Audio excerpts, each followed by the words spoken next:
Welcome to Modern Mystic Messages. I'm Teresa, and thank you so much for joining me here on the live stream or in the replay if you're watching it in replay. I'm going to give a few moments for everyone to get in here, or some folks to get in here. And I do want to say happy Saturday to you if you're watching it in real time or seeing this now. And yeah, we got some things to talk about today, folks. Hey, Amanda, welcome, welcome. How are you? Welcome in and happy Saturday to you.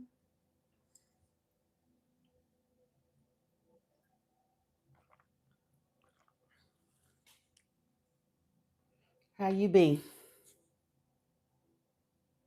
I'm doing well. I'm doing well. I just finished, I'm uploading it right now. I just finished doing a video for this channel. I saw the question that it was posed last night. I didn't get I didn't get to sleep until super late, but I did see that question that somebody had asked about the scripture in Amos. So rather than just answer it in the chat there, I did a little homework and wound up recording a video. So it's going to be pretty good. Hey, Aquazan TV, how are you? Grand Rising to you as well, beautiful soul. Welcome, welcome.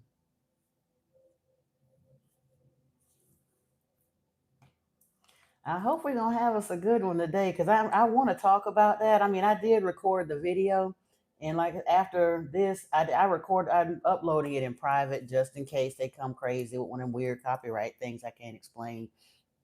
But I will um, premiere it right after this live stream.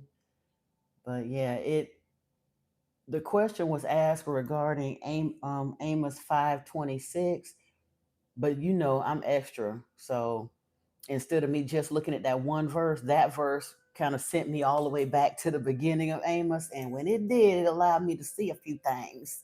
So yeah, in my opinion, it will be because it's further confirmation to me. It's another layer of showing the nature of Yahweh. And it directly addresses a few things that I think because Amos and Obadiah, Micah, Nahum, Habakkuk, those are such small Bible books, it's not often, even if you go to church every week, it's not often that you're going to get a lesson out of those books. So unless someone has been like just diligently reading and reading, and even then, like I said, I've read the books before, but they don't get referenced all that much. And since I'm going back reading the Bible now with fresh eyes, and I got in there and I'm like, wait a minute, hold the phone. I'm gonna give it just a few minutes for a couple more folks to get in here. We can get into it because I'm trying to tell you, I'm like, this cat here.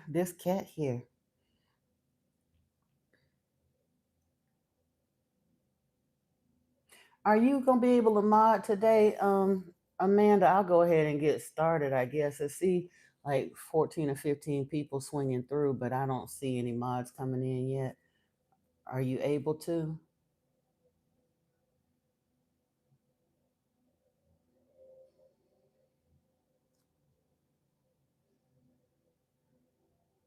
Okay. If you, like I said, anytime you can't, just let me know and I'll remove you. But I mean, I don't really remove any of them. Whenever they come through, if they got time to stay, then I will, like that. But I didn't want to make you until, yeah. So CKEI, which I wish I knew who that was. I'm gonna have to go all the way back through the thread to see if I can figure it out or just ask them directly, I guess. But the question was asked, they were talking with their in-law or their brother-in-law and asked the question. They were talking about some of the things we talk about on the channel. And the question was asked was in Amos chapter 5, verse 26, are they talking about Israel, the nation? And the verse says, well, I'm going to start at 25. Did you bring to me sacrifices and offerings during the 40 years in the wilderness, O house of Israel? You shall take up Sikkuth, your king, and Kiyun, your star god, your images that you made for yourselves, and I will send you into exile beyond Damascus, says the Lord, whose name is the God of hosts. And I guess they were talking because it makes this reference to Kiyun, the star god. And if you go in and do like a search, even a brief Google search or whatever, it'll tell you that Kiyun was a god that a star god, like they said, that the nation of Israel had kind of picked up during their nomadic years before they basically began worshiping Yahweh proper. Um, but I just found it interesting that I had missed that before, that they named so many names in the scriptures till that kind of slid past me. But here's the thing, in Google, if you search Kiyun, the star god, it says that he's a pagan god that the Israelites worship, the blah, blah, blah, blah, blah. He was a star god. Well, how is he any more pagan than Yahweh was? He's a star god. Yahweh was a storm god. Same difference. So why is Yahweh the one and only true Almighty, but when they was worshiping Kiyun a few years before Yahweh, then he's pagan. But when they introduce Yahweh, now all of a sudden he's the Alpha and the Omega, the one and the Almighty. Hey, Brittany, how are you? Welcome, welcome. So that was the first thing that I got. Because yeah, it does look like they talking about the nation of Israel. And this book in Amos, Yahweh, I was laughing. It reminded me of remember in The Incredibles when Frozone was talking about old boy got the monologue and how monologue and always bring the bad guy down. Hey Niana, welcome in, welcome in, welcome, and happy Saturday to everybody. But yeah, so when he got the monologue in, this chapter to me is so revelatory about the nature of Yahweh that it got crazy, because in the beginning you would think, I went all the way back to chapter 1. It's only 9 chapters in. You can be mad as you want. If you don't like what I'm saying, leave. I'm reading straight from the Bible. And if you got a problem with that Julian Cappuccino or whatever, bye. Because I'm not making nothing up. I'm not taking nothing away. I'm reading straight from the Bible in the book of Amos, the English Standard Version. Because somebody in the group, no, I'm not Christian. I'm the seeker of truth. And if you don't want to hear the truth, then you're welcome to leave. I'm here teaching from the scriptures because something was shown to me about the nature of Yahweh from reading the scriptures. And I don't have to make nothing up. All I got to do is read the book. And that's what we're getting ready to do. So if you don't want to hear me read the scriptures, you're welcome to scroll. That's up to you. I'm getting ready to talk about the truth. What I'm not going to talk about is no proselytizing Christian nonsense, because I have learned the truth. So, again, if you want to hear what I have to say, I'm not going to argue with you, because I got to get on to the point I was going to make, Friedrich. So, please don't be offended if I ignore you, because there are some folks in this live stream that are interested in what I got to say. You ain't got to delete them, they ain't going about their business. So, the first thing that struck me when the question was asked, like I said, in Amos 5:26, when he talks about the star god Kiyun, and you go look up who Kiyun was, the star. Hey, Shawanda Sheree, welcome in, and happy Saturday to you as well. Hey, Nicole, how are you? Welcome in, welcome in. So, when it mentions Kiyun, the star god, in Amos chapter 5, verse 26, if you look that up, it tells you that that was supposed to be a pagan god that the Israelites worshiped right before, when they was out there in their nomadic years, before they started worshiping Yahweh. Now we know in Egypt they looked like they was worshiping Moloch, or which possibly translated into Marduk, but they worshiped this god Kayun too, or Kiyun. But my thing is, Google refers to Kiyun as a pagan star god. My question is, why is Kiyun pagan, but supposedly Yahweh is the true God? Yahweh was a storm god before he started all that self-aggrandizing and tried to and painted himself as the Alpha and the Omega, and over there was, like I said, monologuing about how he done created the heavens and the earth, even though all the other Elohim said that this planet was already here when they got here. But Yahweh went and said that other stuff. But now let's go back to Amos 1, because at first, Amos is a whole book, 9 chapters of retribution and punishment. When you first, okay, bye.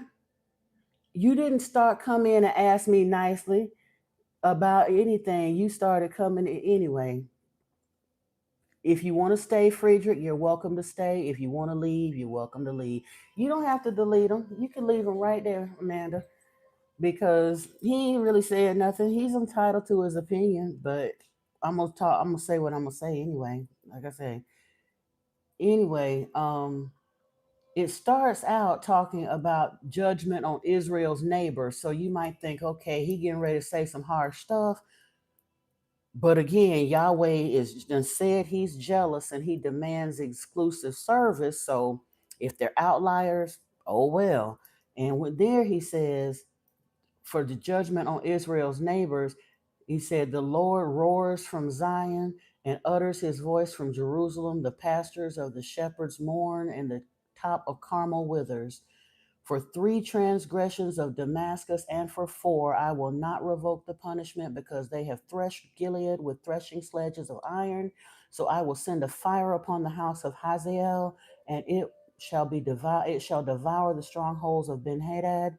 I will break the gate bar of Damascus and cut off the inhabitants of the valley of Avon, and him who holds the scepter from Beth-Eden, and the people of Syria shall go into exile to Kir, says the Lord. I'm like, okay.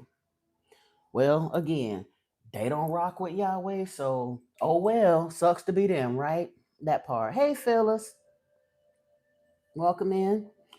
So you would think they don't rock with Yahweh. We hear what happened to people that don't rock with Yahweh, so it's firm, but it's fair. But then he goes on to say, for 3 transgressions of Gaza, and for 4, I will not revoke the punishment, because they carried into exile a whole people to deliver them up to Edom.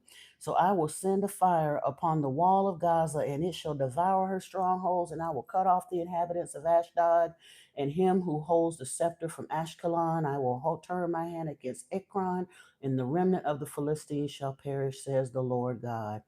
Now I got tripped up, because I was thinking, what's the difference? Every other ending of this stanza is declares the Lord, says the Lord, declares the Lord, says the Lord, but then it gets down to here, says the Lord God. So I was wondering, are they introducing another Elohim? Oh no, because if you really look at it, he's speaking out against the people of Edom, because they allowed exile, where the Edomites were the descendants of Esau in the scriptures. He kept that whole blood feud going. Esau have I hated and Jacob have I loved, because supposedly Esau stole Jacob's birthright by daring to be born first. Jacob started, Jacob the Red showed the top of his head first, but whatever happened in labor, it said that Esau pulled Jacob's heel back, and then he was delivered first. And they literally kept that, or Yahweh kept that feud going between those brothers. But here's the thing, the Edomites didn't rock with Yahweh. Yeshua was an Edomite. He was in a scene, but he was an Edomite also, very likely. They took to the hills. They didn't even live amongst the regular Israelites. They were Israelites, but they didn't mess with Yahweh. They didn't follow his ways. And he says it later that they don't keep his covenant.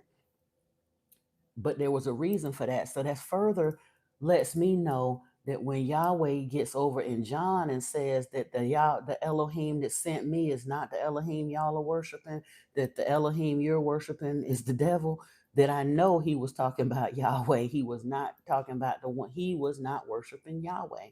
Hey, bro, 100, happy Saturday to you as well, brother. Welcome in, welcome in. So now, the people, the neighbors, he done spoke out against. He done spoke out against the ones who gave the Edomites refuge or gave them exile. The people of Gaza, he gonna destroy them. He says further, for 3 transgressions of Edom and for 4 I shall not revoke the punishment, because he pursued his brother with the sword and cast off all pity and his anger tore perpetually, and he kept his wrath forever. So will I send a fire among Teman, and he shall devour the strongholds of Bozrah. Okay. Then he goes on and talks about the Ammonites and the Moabites. Now, those were both. They were pretty bad people. They were enemies of the Israelites, the Ammonites and the Moabites. So again, you're thinking, oh, well, sucks to be them. They ain't rocking with Yahweh. So what? But now we continue on. We get around to the middle of chapter 2. Thus saith the Lord, or says, because they don't use saith in here, but thus says the Lord, for 3 transgressions of Judah and for 4, I will not revoke the punishment, because they have rejected the law of the Lord and have not kept his statutes, but their lives have led them astray, those after which their fathers walked. So I shall send a fire upon Judah, and it shall devour the strongholds of Jerusalem. So even though Judah is a proper tribe of Israel, Yahweh wasn't rocking with them neither. And we think, well, they done did something. They say that they don't keep his covenant. So, oh well, he said he's jealous. Again, this Christian thinking. They still are justifying Yahweh's evil ways against everybody that don't rock with him. So according to this, we'd have made it to the 2nd chapter of Amos, and he done basically called down hellfire and damnation on a whole bunch of people. But then we get to the middle of chapter 2. Thus says the Lord, for 3 transgressions of Israel and for 4 I will not revoke the punishment, because they sell the righteous for silver and the needy for a pair of sandals, and those who trample the head of the poor into the dust of the earth and turn aside the way of the afflicted, and a man and his father go into the same girl, so that my holy name is profaned, and they lay themselves down beside every altar or on garments taken in pledge, and in the house of their God they drink the wine of those that have been fined. Yet it was I who destroyed the Amorite before them, whose height was like the height of the cedars, and who was as strong as the oaks. I destroyed his fruit above and his roots beneath, and it was I who brought you up out of the land of Egypt and led you 40 years in the wilderness to possess the land of the Amorite. And I raised up some of your sons for prophets and some of your sons for Nazarites. Is it not indeed so, O people of Israel, declares the Lord? Now, this is where the monologue start getting a little crazy, because you done spoke out against all these other people, but now you putting your own people in the same exact boat, talking about how you gonna destroy them and all that. Now you blowing hard about bragging about how you brought them out of Egypt and led them through the desert for 40 years. For a trip that shouldn't have took no longer than 11 weeks, people. He led them people lost until most of the people that he had made that promise to died off. Like Hebrews 11:40 said, the vast majority of people, or none of them, it said truthfully, Hebrews 11:40 said not one of the men and women, faithful men and women of old listed in the scriptures had their promises fulfilled. Yahweh made a whole lot of promises and never delivered none of them to these people. But he continues on and talking about who all he gonna get rid of, and Israel's guilt and punishment, and all the things that they had did and why. And then he turns around. Now this part, this really gonna trip you. Again, he's still monologuing. Still, we get to chapter 4. When we start at verse 6, I gave you cleanness of teeth in all your cities and lack of bread in all your places, yet you did not return to me, declares the Lord. I also withheld the rain from you when there were yet 3 months to the harvest. I would send rain on one city and send no rain on another city. One field would rain, and the field on which it did not rain would wither. So 2 or 3 cities would wander to another city to drink water and not be satisfied. Yet you did not return to me, says the Lord. I struck you with blight and mildew, your many gardens and your vineyards, your fig trees and your olive trees, and the locust devoured. Yet you did not return to me, declares the Lord. I sent among you a pestilence after the manner of Egypt. I killed your young men with the sword, and I carried away your horses, and I made the stench of your camp go up into your nostrils, yet you did not return to me, declares the Lord. I overthrew some of you, as when God overthrew Sodom and Gomorrah, and you were as a brand plucked out of the burning, yet you did not return to me, declares the Lord. Therefore, thus I will do to you, O Israel, because I will do this to you. Prepare to meet your God, O Israel. For behold, he who forms the mountains and creates the wind and declares to man what is his thought, who makes the morning darkness and the treads on the heights of the earth, the Lord, the God of hosts is his name. So not only is he monologuing, now he's straight up lying. He ain't made no mountains. The only wind he created is when he flying around in his Vimana on the earth. He didn't make the mountains or the wind, but he done told him that. But he's sitting here saying, I did y'all dirty time after time. I brought you plagues. I done drowned you. I done starved you out. I done caused pestilence, famine, sent you locusts, did you just like I did the Egyptians with all the plagues, and you didn't return to me. Why would they? Ain't that some narcissistic nonsense? Why would anybody want to continue to serve a God that ain't bringing a heaping nothing but pain after pain after pain on top of them? But he's sitting there telling them, I did all of this and you didn't return to me, so now you're going to be doomed. Well, we was pretty doomed anyway, Yahweh. You done did us dirty anyway, Yahweh. You promised to deliver us to the land of Canaan a couple of different times, Yahweh, and we ain't got there yet. How about that? Hey, Debbie Hood, how are you? Welcome, welcome. So that rocks on. Then we get back to that 26 when he gets mad at him about taking up Sikkuth, your king, and Kiyun, the star god. And you said he gonna send him into the exile beyond Damascus. And then he talks about, why did I highlight that one? He was just calling woe down on him, further woe. I ain't got to continue on. But what's so funny to me is he gets through all of that. He turns around and tells them, woe unto them, those who lie on beds of ivory, the stuff that he gonna do over there. And then he talks about the Lord commands the great house shall be struck down into fragment and the little house into bits.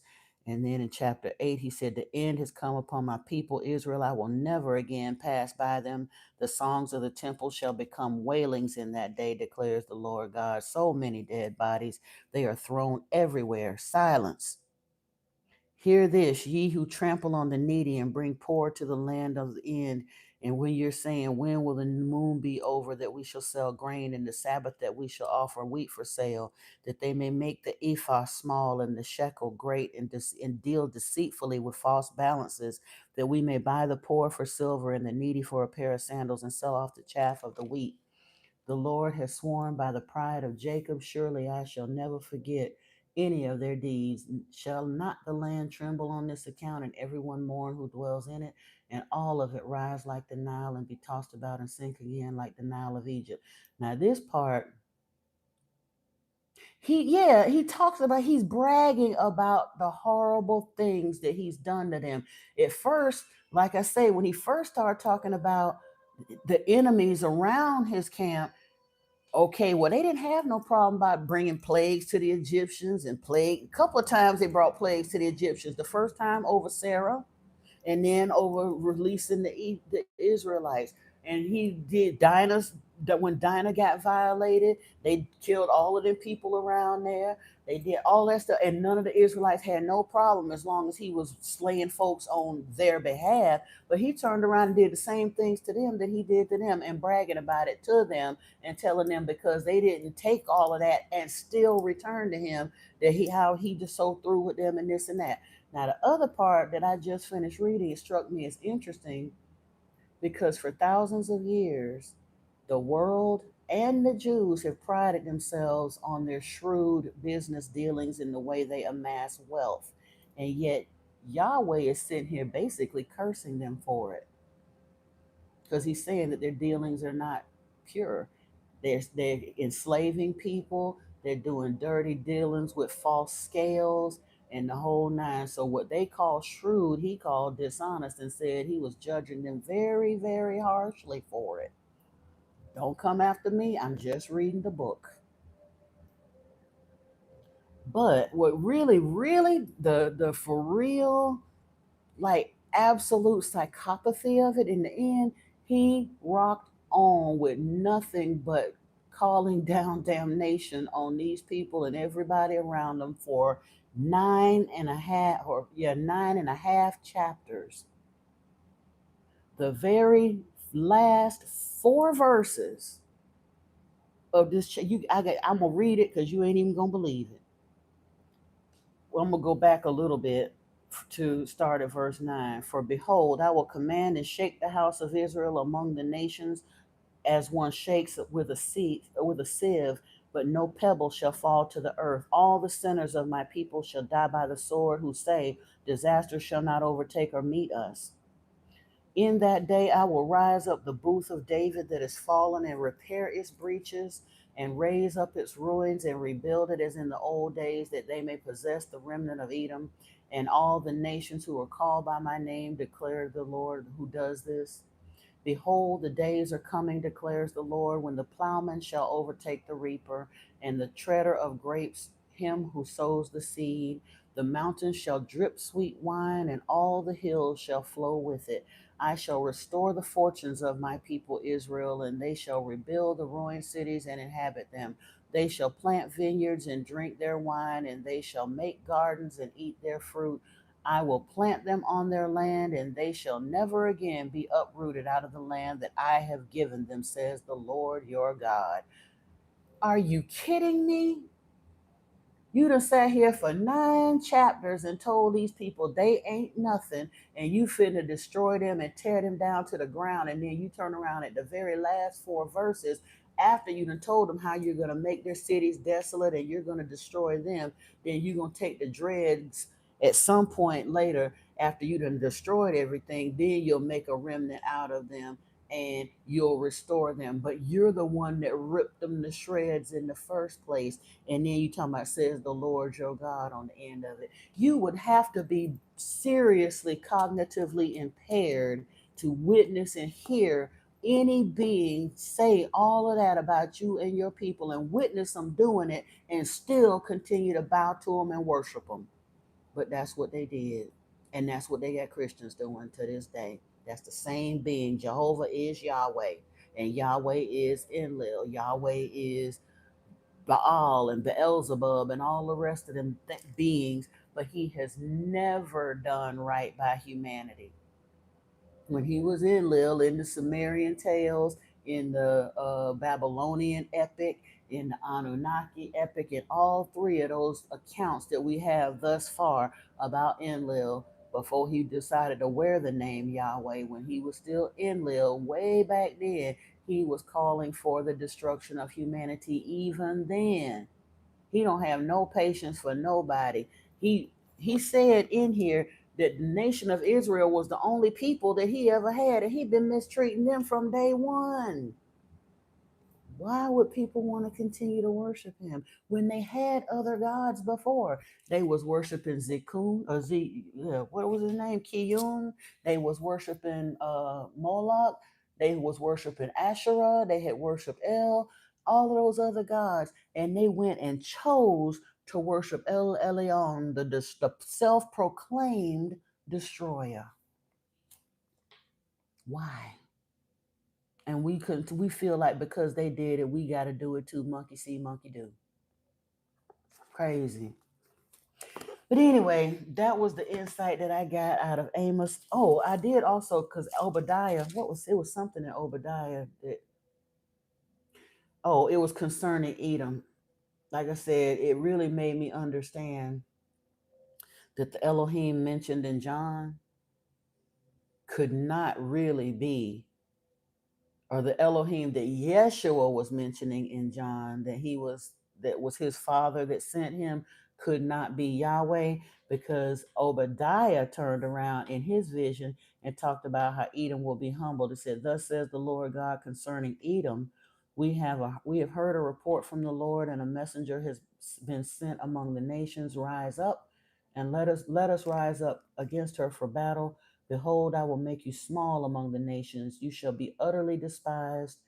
Your pride, the pride of your heart has deceived you. You who live in the clefts of the rock in your lofty dwelling, who say in your heart, who shall bring me down to the ground? Though you soar aloft like the eagle, though your nest is among the stars, from there I will bring you down, declares the Lord. And again, it goes back to this situation between the people of Jacob and the people of Esau. He said, will I not on that day, declares the Lord, destroy the wise men out of Edom and understanding out of Mount Esau, and your mighty men shall be dismayed, O Taman, so that every man from Mount Esau will be cut off by slaughter. Because of the violence done to your brother Jacob, shame shall overcome you, and you shall be cut off forever. On that day, on the day that you stood aloof, on that day the strangers carried off his wealth, and foreigners entered his gates and cast lots for Jerusalem like you were one of them. And they still kept having this this blood feud between the Edomites. But even in the scriptures, he getting ready to destroy him. He says he despises the Edomites, but he acknowledges that they are wise men. They were the mystics. The Edomites and the Essenes were mystics. They separated themselves from the rest of the Jews. They, like I said, they lived in the caves and the mountains and all of that. They ain't mess with Yahweh, and for that he hated them. So you know he hated their favorite child. Yeshua was a Essene and an Edomite. Yahweh wouldn't have did nothing. Yahweh wouldn't have put Yeshua out if he was on fire. In fact, when Yeshua got baptized, he followed him into the wilderness and taunted him for 40 days. It says that Satan taunted Yeshua for 40 days. You sent me what's a seeper?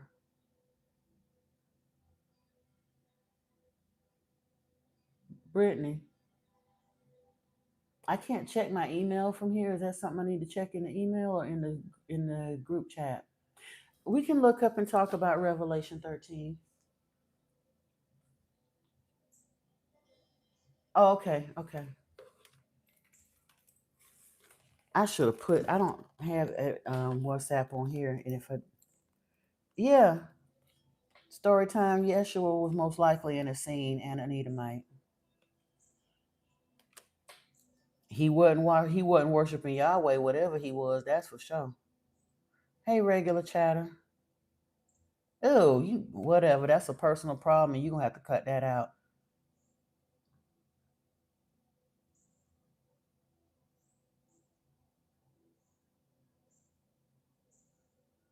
Oh, you said. Let me get in here. I don't need. I'm looking for the wrong thing.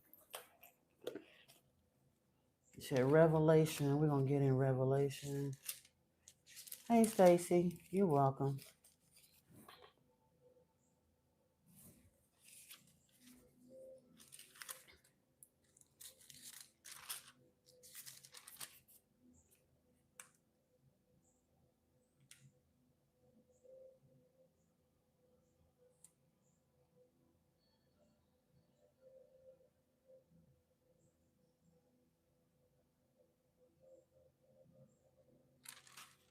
Oh, you ain't gonna like this part. We got, in order to get to 13, we're gonna have to go back to, wait a minute, hold on.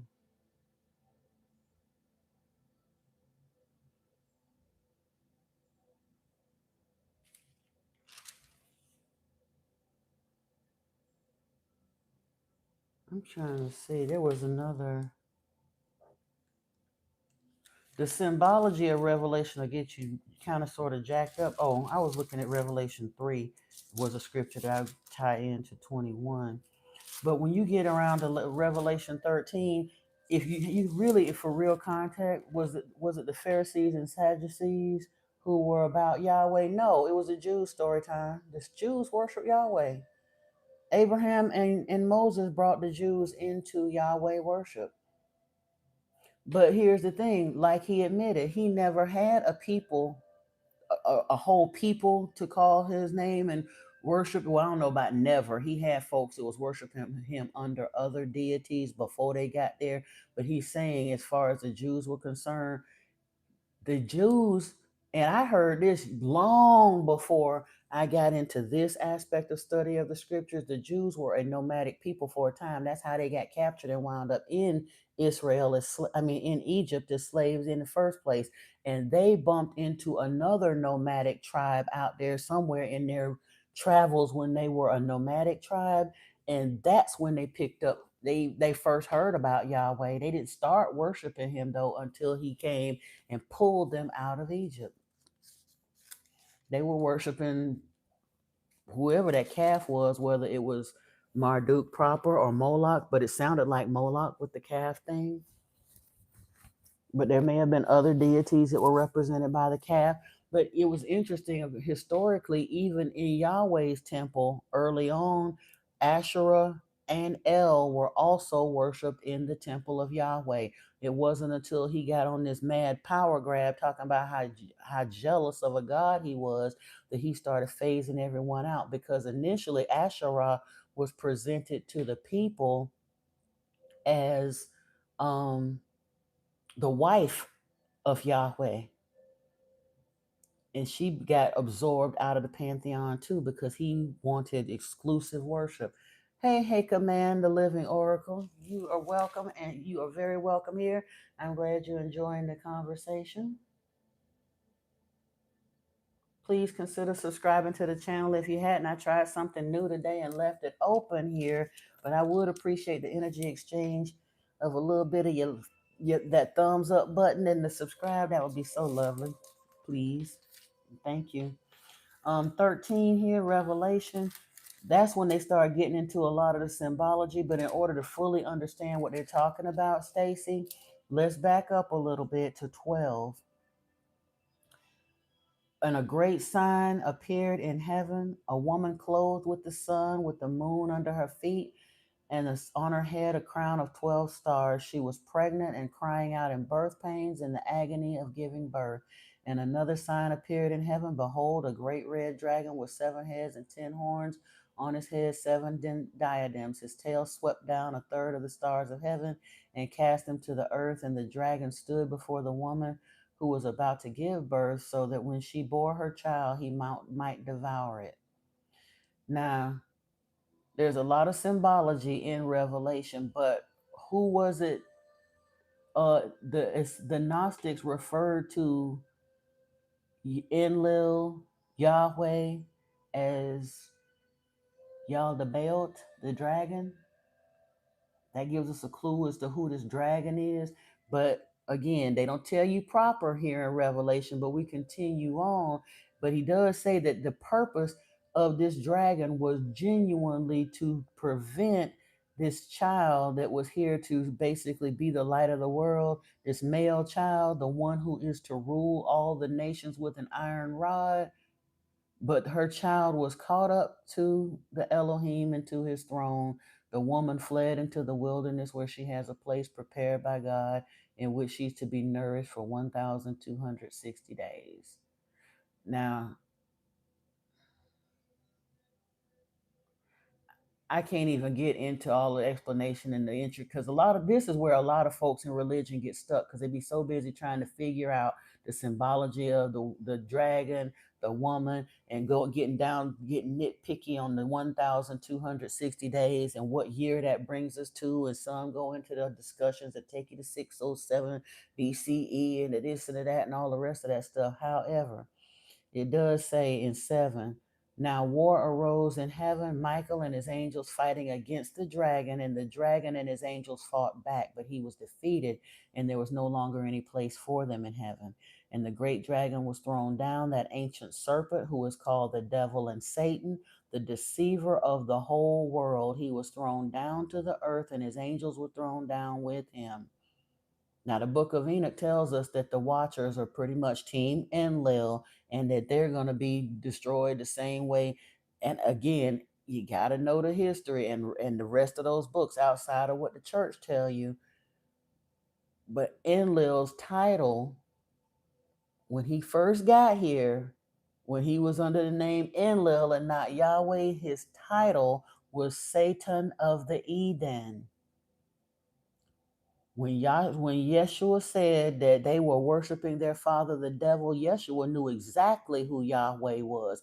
He's Satan the devil, the same Satan the devil that threw Eve out of the scripture, out of the garden, Adam and Eve, and then flipped that story to blame this devil. He separated the identity to try to paint himself as this benefic sky daddy, and the devil is something separate. But he do a lot of schizophrenic, narcissistic type, very split personality, a self-aggrandizement, speaking in third person. He does a lot of that through the scriptures. But the fact of the matter is, Yahweh Enlil is Satan of Eden. It's his title. And here in Revelation, it says that Satan, the devil, that ancient serpent, and yes, he was known as a serpent as well. He was handling snakes. The first thing he gave, the first bit of flashbang witchcraft that he gave to Moses to do to help free the nation of Israel was to take a staff and throw it on the ground, and it became a serpent. Yahweh was a snake handler.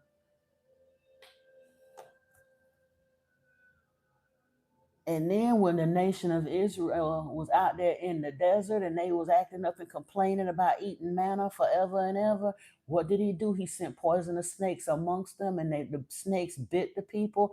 And he raised a copper serpent on a staff, and they had to literally look at that staff continuously to not die from the snake. He's a snake handler. Is this in the Bible, baby? And I'm not saying it to fuss, because a lot of people don't connect the dots. We sit down in churches and the preachers will clip out a verse or two or three here and there to build a sermon around. But unless you sit here and read the whole thing for context, you can miss this stuff. And even when I was forced to sit down and read chapter after chapter and read the whole book, when I read it years ago, because I didn't know some of the backstory, heck yeah. Stacy, if you saw a man take a stick and throw it on the ground and it turned into a snake, and then the other ones who were self-declared magic practicing priests, they took their sticks and threw them on the ground and they became snakes, and then the first snake stick swallowed up the other two snake sticks, wouldn't you say that was witchcraft? That's witchcraft, baby. When you turn around and turn all the water supply in a city to blood, isn't that witchcraft? When you turn the dust out in the area into biting flies and gnats that make the people sick, isn't that witchcraft? And anybody that can part a sea so that it can stand on its end for an entire nation, hundreds of thousands of people to walk through on dry land, and then when the army come behind them, the waters turn around and drown the whole army, isn't that witchcraft? Oh, and let's not forget, what was that other one? He caused 3 days of darkness. This cat held back the sun and the moon for 3 days. Oh, that is high sorcery.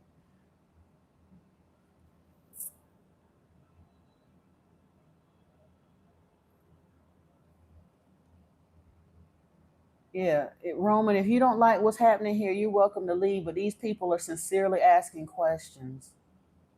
Oh, it's okay. Yeah, you good. So it says that the great dragon was thrown down, that ancient serpent who is called the devil and Satan, the deceiver of the whole world. He was thrown down to the earth. His angels were thrown down with him. And then he said, I heard a loud voice in heaven say, now the salvation and the power and the kingdom of our Lord and the authority of his Christ have come. For the accuser of our brothers have been thrown down, who accuses them day and night before our Elohim, and they have conquered him by the blood of the Lamb and by the word of their testimony, for they love not their lives unto death. Therefore rejoice, O heavens, you who dwell with them. But woe to you, O earth and sea, for the devil has come down to you in great wrath, because he knows his time is short. Now, I ain't going to read all of that, but when we get over here, you said 13:8. Well, I'm going to start at 5. The beast was given a mouth uttering haughty and blasphemous words, and it was allowed to exercise authority for 42 months, and it opened its mouth to utter blasphemies against God, blaspheming his name and dwelling, that is, those who dwell in heaven. Also, it was allowed to make war on the saints and to conquer them. And authority was given over every tribe and people and language and nation, and all who dwell on earth will worship it, and everyone whose name has not been written before the foundation of the world in the book of life, and the Lamb who was slain. Anyone who has an ear, let him hear. Now the beast that's rising out of the sea with the 10 horns, 7 heads, 10 diadems, and the blasphemous names on his head. What greater blasphemy could there be for you to turn around? Oh, you said 18? Okay, sorry. This calls for wisdom. Let the one who has understanding calculate the number of the beast, for it is the number of a man, and his number is 666. First off, you also have to understand that the number 666 does not mean what people think that it means. But 666 is a number of manifestation in the energy. Well, it's commerce. It talks about commerce and stuff like that. But it also talks about, in Revelation, it talks about how Babylon the great harlot, was riding the beast. So the beast in the governmental authorities and all of that stuff, you continue reading on in Revelation, it talks about how the Babylon the Great, the reason she's called a great harlot is because she has adulterated herself. Yeshua said church and state should remain separate, Caesar's things to Caesar and God's things to God's. But yet church and state been nasty bedfellows ever since. And they just continued to rock out and get more powerful and more corrupt and more powerful and more corrupt. He also said that a great deceiver would come that would lead mankind astray for thousands of years. And after they unalived him, because the thing that set me off on this whole trajectory of this aspect down the spiritual rabbit hole was I started hearing in meditation, they delivered him up to the Romans. They delivered him up to the Romans. And I had to stop and think, who the hell is they? The Jews hated what Yeshua was saying so bad. We'll get to that in just a moment, Moses. It's going to get good. Let me finish this thought, and I promise you we're going to get there. But Stacy had started a question, and we got to just let me flow there, okay? You don't have to do anything, Maurice. These people want to know and learn, and this is what we about. Yeah. On Saturdays, we flip it a little bit. Just for the sake of doing something different, I'll do a tarot session in the evening on a Saturday evening, but I'm doing the morning session as far as a spiritual discussion for those who aren't available during the week, during the day, because they got to work or what have you. I just want to swap it up a little bit. Okay, cool. All right, cool. I thought you was upset. No worries. But yeah, you have to consider the fact that there's no greater blasphemy really than what they did. They hated the message that Yeshua had, and his main ministry was, first off, right after he was baptized, according to the book, right after he was baptized, they heard a voice come out of heaven saying, "This is my son, the beloved, whom I have approved. Listen to him." And then after they attempted to crucify or kill him, during his transfiguration, when the light shone and his garments glowed white and all the rest of that, again, the voice was heard coming out of heaven saying, "This is my son, the beloved, whom I have approved. Believe him or obey him." I can't remember if it said believe or obey in this translation, but however, it was a slightly different connotation, but it was still. Now, obviously, like I said, if Yeshua was an Edomite and Yahweh then over here talked about how he despised the Edomites, not very likely that that voice out of heaven that was heard was Yahweh, especially after he had spent 40 days in his Satan role taunting Yeshua when Yeshua was doing his initiatory fast under Lord Enki. 40 is Enki's number according to the lost book. 50 is Yahweh's number. That's why the Jubilee year happens every 50 years. And the 33 is the Christic number. But when they continue on, one of the scriptures in Revelation that really sheds some light to me as to who these different people are, because Satan, it says in 20, and we'll get there, that he's going to be destroyed. Satan the devil is going to be destroyed. Michael and Yeshua are going to come in. They riding hard. They are kicking butt and taking names. It says that a third of the population of the earth is going to be gone because, again, Satan tried to drag down a third of the stars of heaven, the watchers and all of those who sided with him. It says that they will be kind of absorbed in the lake of fire too. Like I said, hell ain't for people. It's not for humans. It's for those beings who knew better and deliberately misled mankind, brought dark magic to mankind, put these belief systems down that was blinding mankind's philosophies, keeping us mentally stuck. The Emerald Tablets of Thoth basically says that Thoth and the Dweller, who is Enki's name in his spiritual capacity, Enki is known as the Dweller in the lost book, in the Emerald Tablets, and their main purpose was out of love for humanity to have us, our consciousness rise so that we could escape the mind trap that Enlil had put in place. The reason you asked was because you thought it said that the wisdom is understanding gematria. The Bible says it. The insight you've given is deeper than your understanding. Okay. And I get that part. And again, different Bibles will say different things, but you have to remember the Jews is still choosing to worship Yahweh too. So their understanding is going to be limited. They are still under the binding and blinding spell of Yahweh. They gonna die on that hill. And they literally will fight to the death to worship Yahweh. But why would you worship a bloodthirsty God who ain't never done nothing for you but lie to you? Broken every promise he ever made to him. Every promise he ever made to him. And they still keeping hope alive, Jesse, on the broken promises over thousands of years. In Revelation 3, verse 12, this is a very interesting scripture.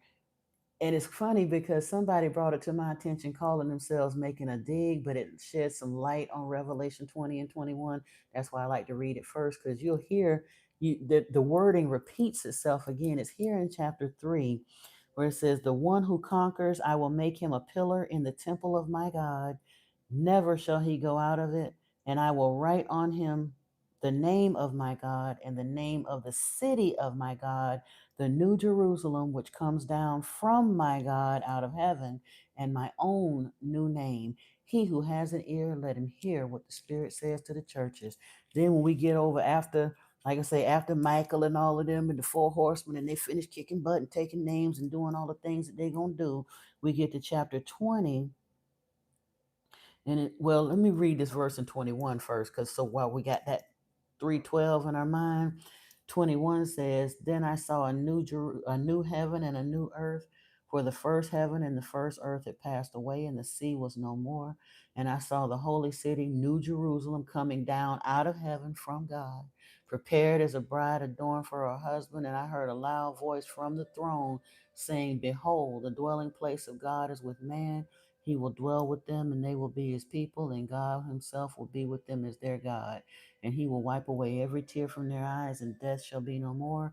Neither shall there be mourning, nor crying, nor pain anymore, for the former things have passed away.'" So he's saying, Yeshua is saying that his Elohim is going, after all of this fighting and butt kicking is done with, his Elohim is going to descend from the sky with New Jerusalem, which is a new base camp it's a base camp for new earth. After all of this war has finished, they got to do some cleanup, and they got to make a peaceful base camp for humans.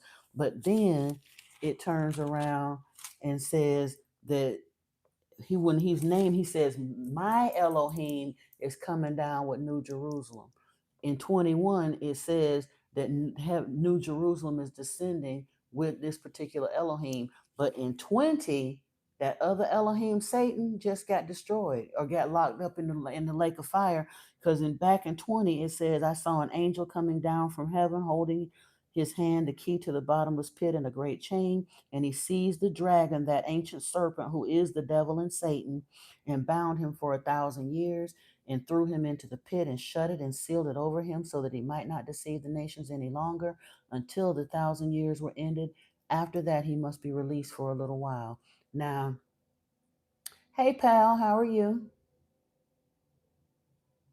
It says a third of well, and again, I'm sure it's not an exactly number, Maurice, but there's a scripture, I think it's around 16 or 17 or something, when it starts describing the war.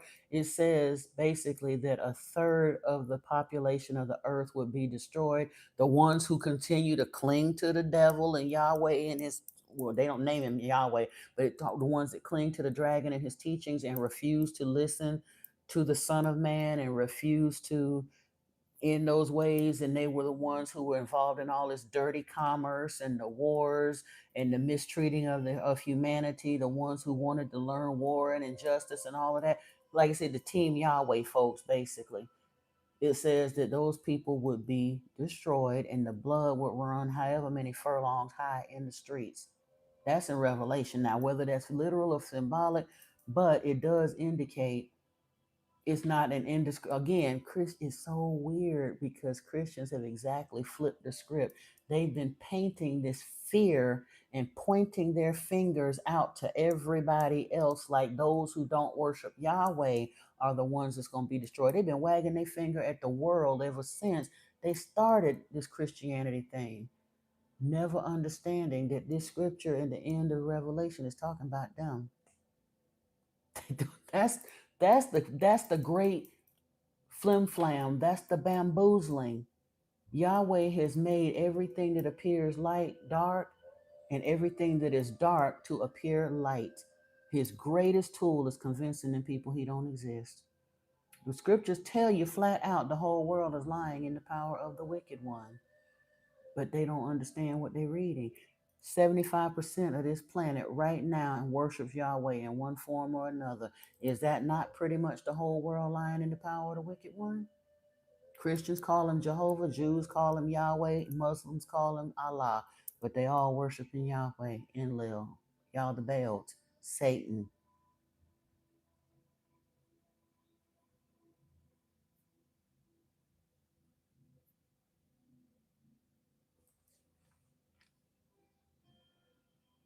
Again, your God is a consuming fire, say Harris.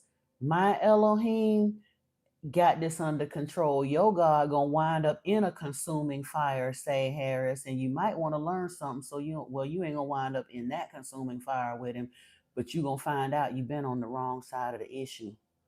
You've been bamboozled, and Yahweh said He would not leave us as orphans. They unalived Him 3 years out into His ministry when He was trying to teach the nation of Israel that they were worshiping the wrong Elohim.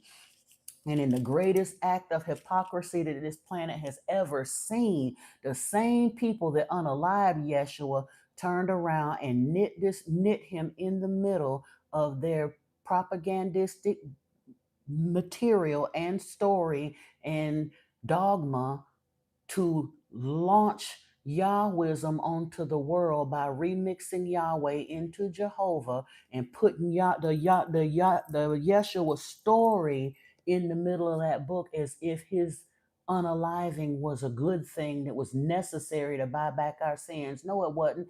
That's the lie that they told y'all to justify killing him. They didn't have to kill him. Deuteronomy said any man hung from a tree is cursed. That was an act of high magic. They were enacting a generational blood curse upon the prophet of Lord Enki, and then turned around and thumbed their nose at Enki by lying about what Yeshua was really teaching and trying and then blinded the people and convinced the people that Yeshua was Yahweh's son and he was trying to point the masses to Yahweh. No greater lie ever been told on this planet, Saye. Yeshua told those people that Yahweh was the devil, and they unalived him for it, and then twisted the whole story of his unaliving, his entire martyrdom and ministry, and flipped it around and pushed Yahwism out onto the world by remixing Yahweh and starting to call him Jehovah. And the Catholic Church unalived 80 million people to install that religion around the planet. Go know your history. Go look up the Holy Wars. It was a land grab that the church did, and they quite literally sailed, rode, marched all around this planet and told people, this is what you're going to worship or you will be unalived. And we got the spears to back up what we say. Now, what you going to do? That's why Christianity rules the world today. That's why the Catholic Church is the richest organization on the planet and has been for centuries.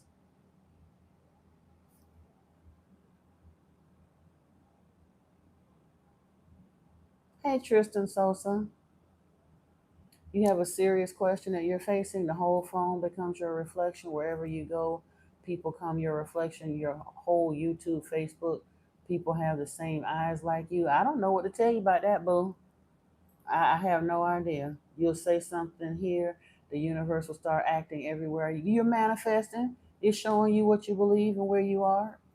Your spiritual team is trying to show you something. If that's the case, like seriously. Would I say the Bible is a reliable source of history or information, Moses? Only if you understand a few things about it. Let me finish up with Pal's situation and then I'm going to answer you, Moses. You said, am I from your timeline or placed in front of you as a mystical being? You think God is everywhere and using all your faces to talk with you? Please enlighten you. We ain't none of us on the same timeline we were born on. I can tell you that right now. We are in a different timeline, and very many of us, you are starting to interact with the unified field in different ways, but our timelines will glitch and some of them morph together. So if you're getting information that keeps popping up, and you do every couple of weeks, you pop up in my timeline, you might want to consider that your angels and guides have presented me for a reason. Because here's the thing, I take my mission here very, very seriously. I am clairaudiently linked with Yeshua. I am in service to Yeshua and Lord Enki. They sent me down this particular spiritual rabbit hole because I was uniquely suited to connect the dots in a very different way than a lot of people will see. I'm not super popular, but I don't have to be, because exponentially, if each one teach one, as long as the word gets out there, it is what it is. But when I set up my channel, I had a very sincere, heartfelt intention. I dedicated this channel to service to beings of love and light, that I may be a clear channel for spirit, put myself out of the way, that I can teach what Yeshua wanted me to teach, and that the soul family that was supposed to get these messages would receive these messages. It don't matter how I get shadow banned or whatever the case, whatever they do, it doesn't matter. Those who are supposed to find my messages get them. So the fact that I keep popping up in your experience, that's your guides trying to tell you something. So yeah. Hey, Jesus, welcome, welcome. And I welcome in Moses and welcome to the channel. I hope you will consider subscribing to the channel. Yeah, you sound the grandma you always wanted. Oh goodness. Well, thank you. I appreciate that. I don't do cookies too much no more because I got a sugar addiction. I be done ate them too. I don't do, but I sit down and try to teach you some of this here and some street knowledge. Yeah, I can do that. Let me see. Now back to you, Moses. Would I say that the Bible is a reliable source of history or information? Part of it, yes, if you know how to read it. And by that I mean, let's get to the part of it part. The Old Testament, excuse me, is taken out of chronological order, but it is a collection or fragments of ancient texts that were found either in the Dead Sea area or various places when the archaeologists started digging in some of those ancient texts. So there is some validity to them, but you do have to understand that most of these translations and versions out here are not pure translations. They have been deliberately redacted and abbreviated and remastered, so to speak, in a way to present a certain narrative. And one of the main ways that they've been, in my opinion, mishandled is by the genericizing of the names to try to promote that idea that Yahweh is the only God.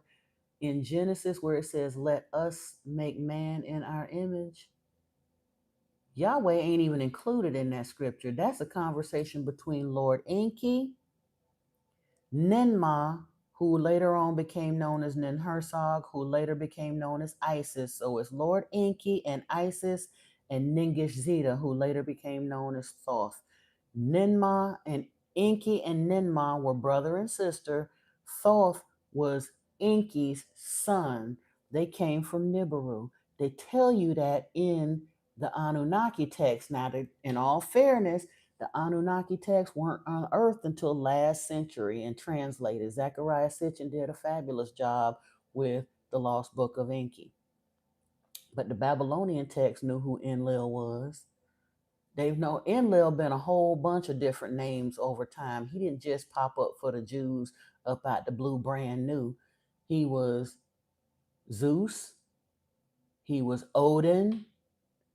He was Dionysus, Ioannis, Bacchus, Baal, Beelzebub, and Yaldabaoth. He's been known as a bunch of different names throughout time, and none of them was good. He's always hated humanity. So if you read the scriptures and understand, that's the one thing you need to understand is who the us is and to let us make man in our image. And you also have to understand that everywhere it says God in the Bible, in the big G, it probably should say Elohim, and the little g was probably El Shaddai. And there's one instance when Abraham first met up with Yahweh outside of Ur.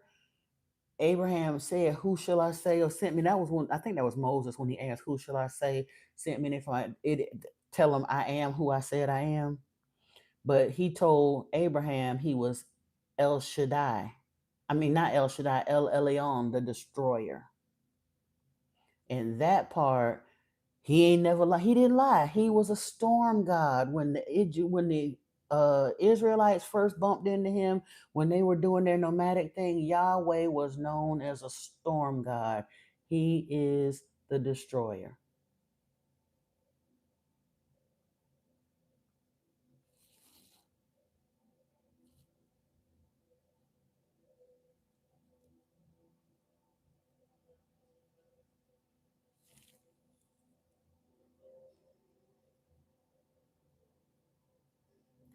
Dika, we ain't really doing tarot right now, but didn't I kind of sort of tell you that?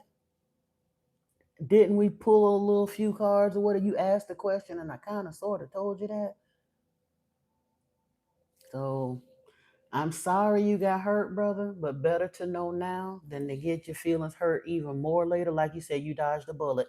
Sometimes rejection is our protection, and sometimes rejection is our redirection. And you have to understand that. Hold on a second. Let me get back here. You see, I get knowledge cookies even better than the real ones. I like that. Appreciate you, Jesus.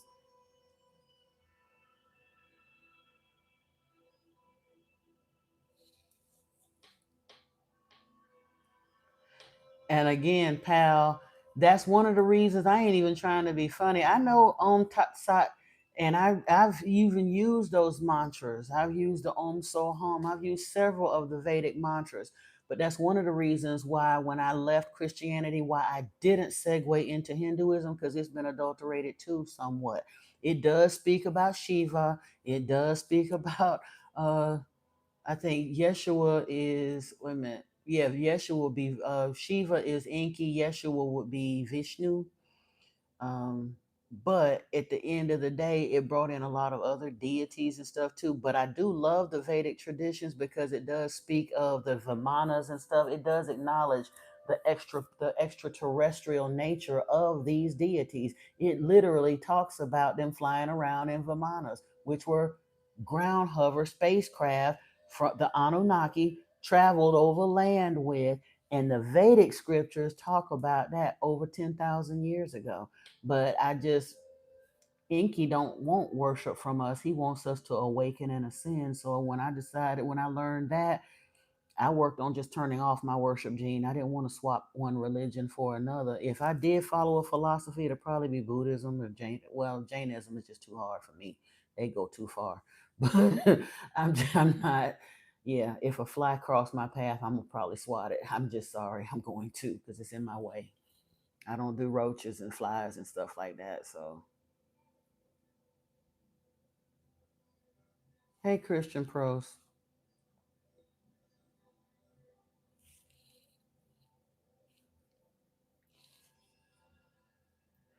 Well, here's the thing, Christian pros. Folks that Christians don't even understand that Yahweh and the demons come from on the same team. They really are. Christian people have more paranormal activity than anybody else on the planet, and that I think the Muslims are a close second. When you show up and you believe in all of that stuff, you play with the devil, he'll come out and play with you. They do. They really, really do.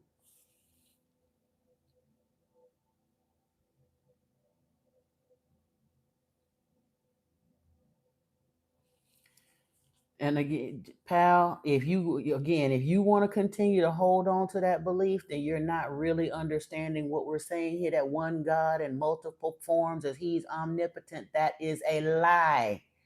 Every being that we have been presented with on this earth as an omnipotent God is an Anunnaki being, whether they came from the Sirius star system, from the Pleiades star system, from the Orion system, Arcturus, whether they came from Nibiru, whatever. The word Anunnaki simply means those who to earth from heaven came. They are sky people. They are not omnipotent gods in multiple forms. The creator of all, who actually made this planet before they came here and started messing with it, has not deigned to interact with us during this time period. Once they came here and started messing with it, he did send his messenger to give them some messages, but the creator of all has not presented himself to us here to know or to worship. Everything that we have been given to worship as a God is an alien being not to be worshiped.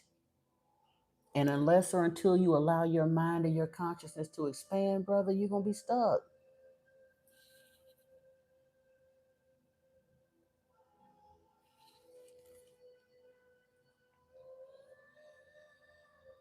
Other side of the same coin, yeah. You can see God in everything, but the God, I'm telling you, the God you see in everything is the creator of all. It ain't none of these cats. Nobody that you got a temple to, nowhere over there, it's not none of them. They are Anunnaki beings. Enlil was the one that insisted that they were going to tell us that they were gods. Yeah, Enki was the prime geneticist. Him and Ninmah and Thoth were the ones that actually hybridized the hominid here with their DNA to make Homo sapiens sapiens. Enlil ain't had nothing to do with that, except he demanded that a worship gene be put in us to give us the propensity to worship. And then that they turned around and told us that they were gods so that we would worship them. Everything we don't understand, we either deify it or attempt to unalive it. That's the human nature to this day.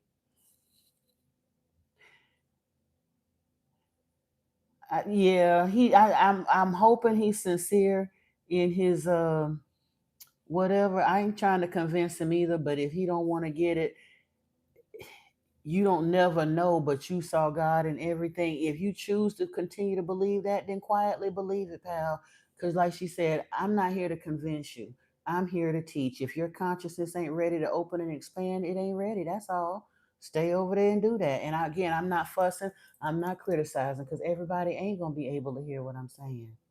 I'm not here to try to convince those who are not awakened enough yet to hear what I'm saying. I'm here to put what I'm saying in digital format. So even 100 years from now, if spirit chooses to have somebody trip across my information, if they're ready to hear it and if their consciousness is ready to crack open, they can awaken and begin the process of awakening and ascending.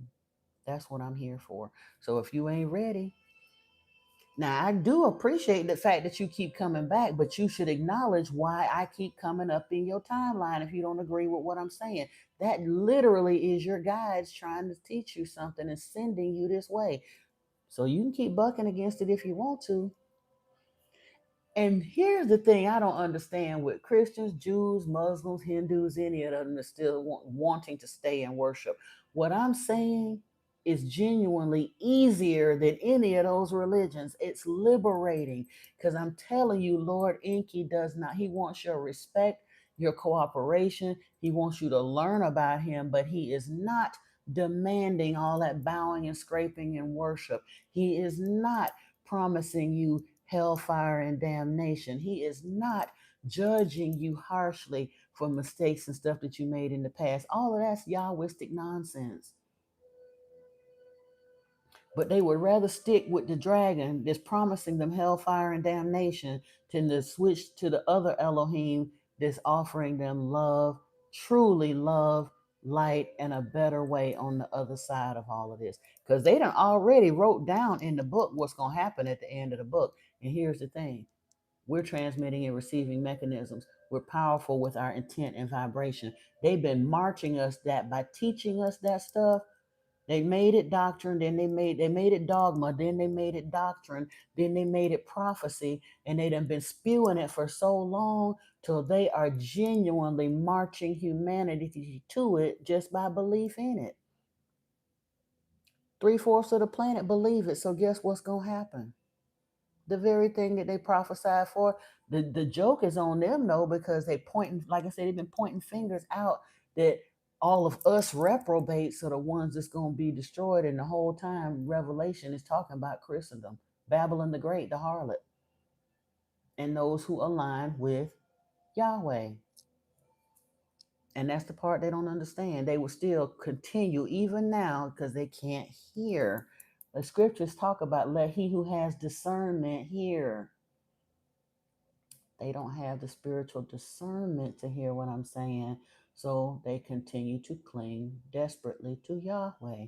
Hey, Paul Snowcloud, it is a beautiful day. It certainly is. You are so very welcome, Dika. I'm glad that it helped you too. I'm like I say again. I'm sorry that things didn't go the way you like them to, but you will see the wisdom in it later. And one of these days soon, when you finish healing, and it is a process, I'm not trying to take any of that away from you, but one of these days you'll be grateful. Especially once you heal and ascend and get what you really supposed to have, the one that's really for you. Oh, I'm trying to tell you, that's gonna be delicious. Again, I'm not a Hindu though. So the Hindu text can tell, and Yeshua said it to a degree, but people misinterpret that and get jiggy with it. They get real funky with that. Yeshua said, "Did I not tell ye are gods?" That's why that whole idea that there's one God is nonsense. He said all of us are because, but again, in the scriptures, God has been mistranslated. The word Elohim does not and never has meant God. Elohim means powerful ones, and El Shaddai means sons of the powerful ones. So whether you are Elohim with a big G, if you're a big G God, that's Elohim, the powerful ones. If you're a little G God, that's the sons of the powerful ones. It doesn't mean what people think it means. Was it one Sean Wallace say in The Princess Bride? That word, I do not think it means what you think it means. Or was that Mandy Patinkin that said that? Yeah, Mandy Patinkin said it to Sean Wallace.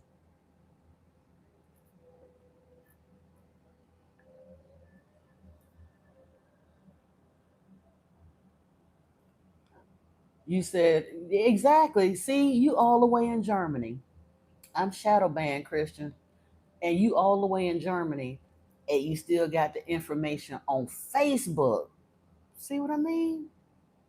And I didn't put my live. Now I do when I do uploads to the channel. I do post to my Facebook, so that's probably. But again, when your guides are ready for you to be directed here you go with my little piddling 3,000 subscribers. And I got less than that on Facebook. I think I got about 1,200. And those are ancient subscribers. They're not people that have tapped into me recently. But here you are, because your guides wanted you here. Welcome, brother or sister.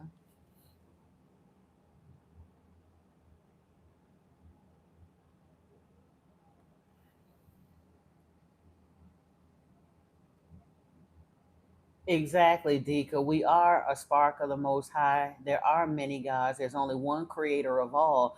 But when Pal is trying to speak in the Hindu tradition where they want to pull in a whole bunch of deities, and that's why I said I acknowledge that. I do use some of the mantras and stuff. I have respect for it to a degree, but it's been adulterated too. Everything that has been turned into a religion on this planet, basically has been adulterated because of the influence of Yahweh on this planet. It just has.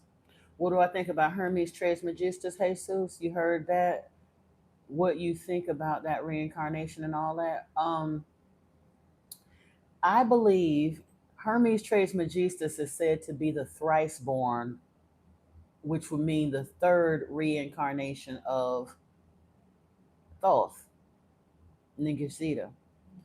And that was one of the reasons why, because Hermes Trismegistus came around about 500 AD.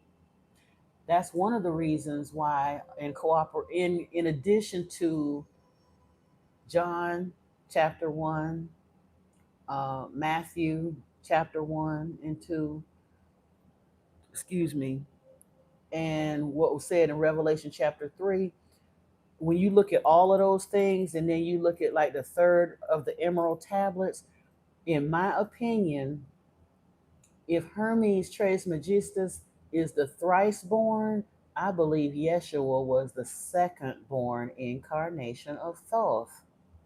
In the emerald tablets, Thoth is known as the Son of Man, Yeshua is known as the Son of Man. Thoth was the son of Lord Enki. In the scriptures, if you know what you're reading, Yeshua is the son of Lord Enki. Thoth was known as the light of the world, Yeshua was known as the light of the world.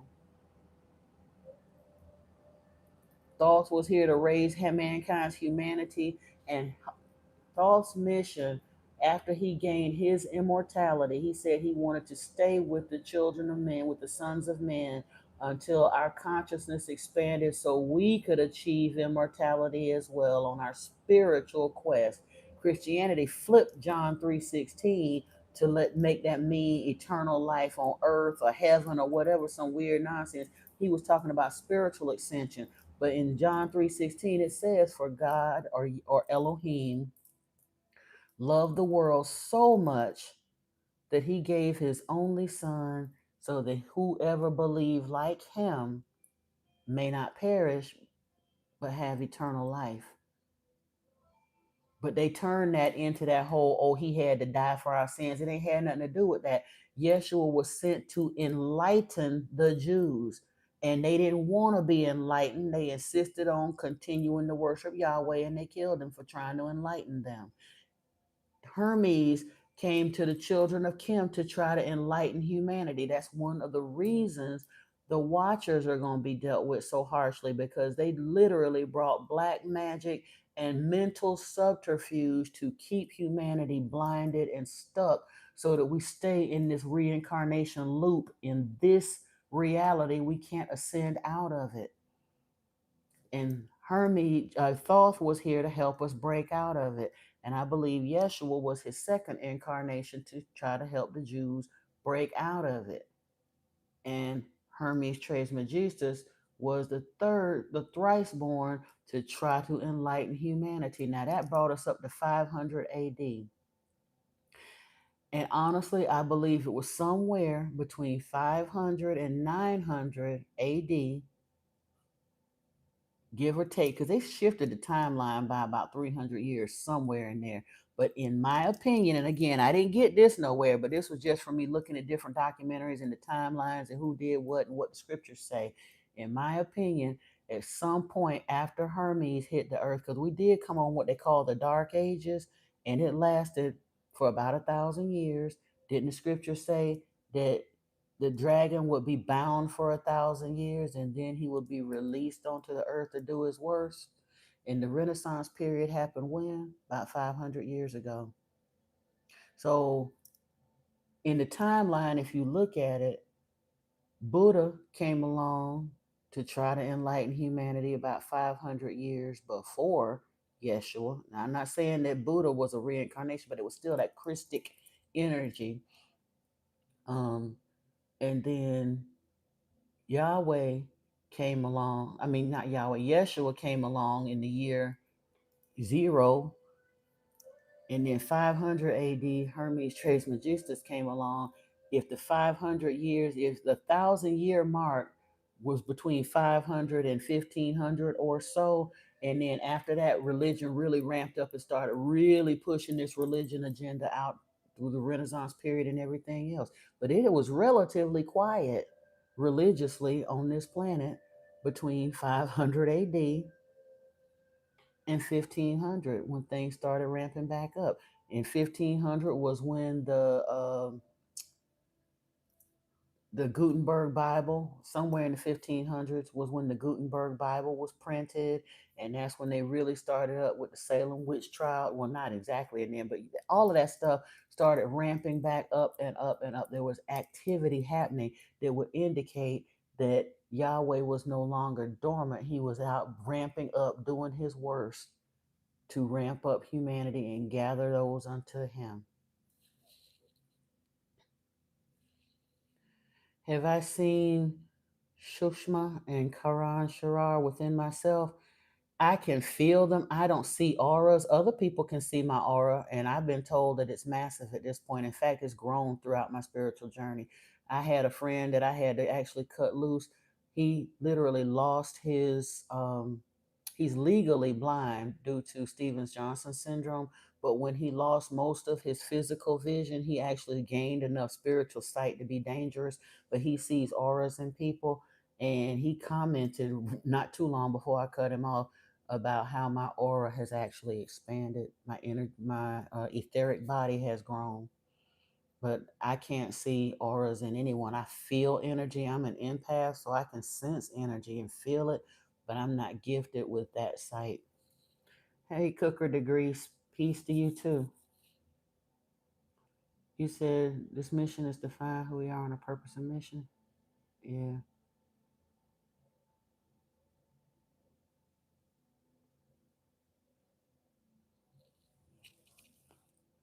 Spirituality is a journey within ourselves, but that's one of the reasons I don't rock with Hinduism, because Hindu is a religion. That's what I just said. Everything that has been turned into a religion on this planet has been corrupted through the influence of the Enlilite religions. Enki doesn't foster religions. He basically was the one who founded philosophies for our enlightenment. He did start some mystery schools and stuff, but it wasn't about garnering worship unto himself. It was about our awakening and our enlightenment. Enki don't want our worship. He don't require all that pomp and ritual and ceremony and all that stuff. That's an Enlilite thing. Blessings to you too. Appreciate you.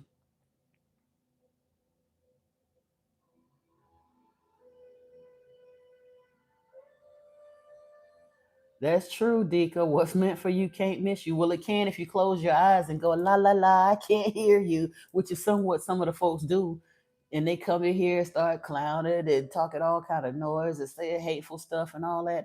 I feel so bad for them because, like I said, their guides are trying to tag them in, and they just and I don't ask anybody to take my word for anything that I'm saying. I'm not saying in if I like when I said what I felt about the 1,000 years having already happened and happened between 500 and roughly 1500 AD.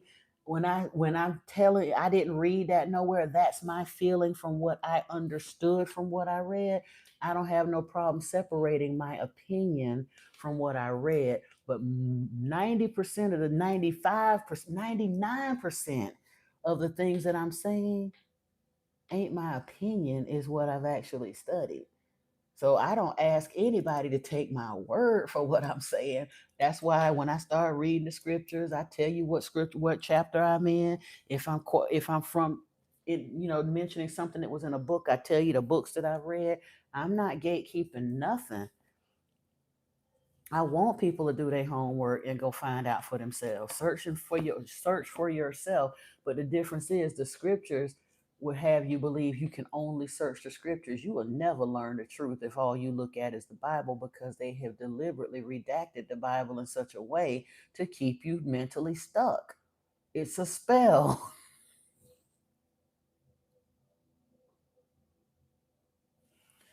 How did I get this much time to read those books? Well, life put me on my butt a couple times. Spirit saw to it that I got timed out several times in life, pal. And once I got down this era of the rabbit hole, first off, let me put it back this way, because part of it ain't got nothing to do with some of the tower moments I've had. I stopped watching mainstream television in 1999. I go on YouTube and occasionally I watch something on Prime Video, but I haven't done that literally in years. I spend quite a lot of time in YouTube, but my algorithm looks way different than anybody's I know, including my mentor. I reached a point where my mentor and I are peers now. He's no longer my mentor, he's my friend. Because instead of watching pimple popping videos and Real Housewives or wherever and love and hip hop and all that stuff, when I saw something in meditation and I open my app and my guides have something jump off the page at me and get my attention, I go and listen to it. I started out on cosmic concepts and I was going into things like listening to Abraham and Esther Hicks and Joe Dispenza and Greg Braden and what's his name, Stephen Greer, and all of them on the cosmic end of things. And then it came down to listening to a lot of the folks from the 20s and 30s, the Florence Scovel Shins and the Catherine Ponders and the Dr. Myrtle McDonald Bain and uh, what's his name that did the I Am discourses, and then they came into the 60s and 70s with the Christ consciousness letters and listening to Cryon and the way of mastery and all of that. I go where spirit leads me, and I spent a lot of time in meditation and a lot of time. Most of the stuff I get is on audiobook because it's right here on YouTube. I didn't go out. I have books now, but most of the books that I got an audiobook right here. It's here for you. You just have to know. But YouTube has got so much stuff you get. It's like any other algorithm. What you get out of it, what you put into it. But when I notice my algorithm shifting, I allow spirit to change my algorithm. And I went down. I went down.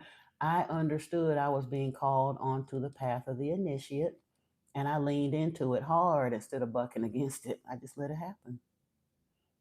So when you don't watch mainstream television, but you watch 4 or 5 hours worth of spiritually focused YouTube a day, you get there. Instead of listening to the radio, when you go outside and plant your feet in the grass and meditate for an hour or two a day, you'll get there.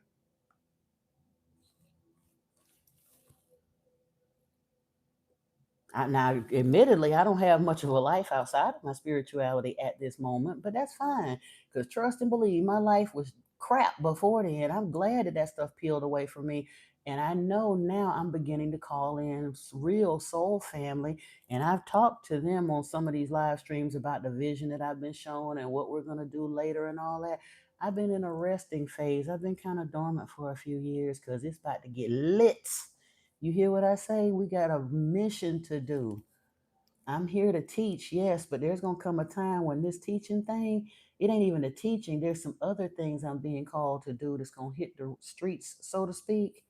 I have a global mission that's been given to me. That's one of the reasons I wanted to start teaching this way so that when I do get out there, I'm going to take a camera along with me, but we're going to be traveling some of a whole bunch of different places. You said your next question would be if the Most High teaches you by trials and tribulations, pain and isolation, despite all this decade of walking your path alone, you still got a base of love. Where's the question in that? Because truthfully, listen, Jesus, let me put it this way. We can look at it that way, but the other way of looking at it, I'm gonna give you a little bit of hopefully a shift in your thinking. Just like Well, there's a couple different ways to look at it. Number one, you have to remember some of our trials and tribulations don't genuinely come from the Most High. They don't even come from Lord Enki. They come from Yahweh. Remember what Yahweh did to Job? Remember that? And especially since you're called to be pulled out of. Here's the thing, Yahweh Enki. If you on this channel, there's a very good chance that you are either a descendant of Yeshua or in the blood in the line of Melchizedek, or or a star seed. You're one that's been selected out of whatever by Lord Enki to have enough Anunnaki blood that you really got a good shot at awakening and ascending in this lifetime. Something is special about you. If you are within the sound of my voice right now, you ain't no regular degular. Please know and understand that part first before we go any further. Everybody that's within the sound of my voice, because like I said, the intention was set that I would be calling in real soul family. I am a teacher. I'm not a teacher to the limping along. I'm a teacher of teachers. I'm a teacher of shamans and mystics and healers and teachers and light workers and spiritual warriors. I know the soul tribe that I'm calling in. You may not be there yet. You may not know you that yet, but I'm trying to tell you, spirit know who you are, for you know who you are. You own the spiritual path, for you even know there's a spiritual path. So if you're at this point of being delivered here and it's resonating, it's sounding kind of sort of good, even if you don't even understand or agree with all of it just yet, the fact that it done tuned your ear up enough to stop and listen, you ain't no regular degular, okay? That part. And because of that, you kind of sort of signed up for the Super Dave crash and burn entry into this experience, like it or not. I'm so sorry, but I did too. It sucks. It come with a lot of bumps and scrapes and boo-boos along the way. It's a very painful path. It's a very dysfunctional path. It's a very lonely path at the end. You're a black sheep. You done dirty. They did you wrong. You've been used and abused. And that's not a sob story. That ain't victim consciousness. Very many of us have genuinely been victimized. You get what I say? However, it was done for you, not to you, for a couple of different reasons. Number one, you can't teach what you don't understand. And you can't teach what you don't have empathy for. What's that saying? Walk a mile in my shoes before you judge me. So a lot of us walk those paths because we're being called to assist in the mass awakening that's going to be happening. And whether you ever teach on a platform like this or whatever, a lot of us got real boots on the ground missions, and we are helping people wake up out of the zombie apocalypse. They are being extracted from the matrix, and you got to know what that feels like so you can empathize with them and meet them where they live and help them help them. We are our brother's keepers, and they desperately need us. That's number one.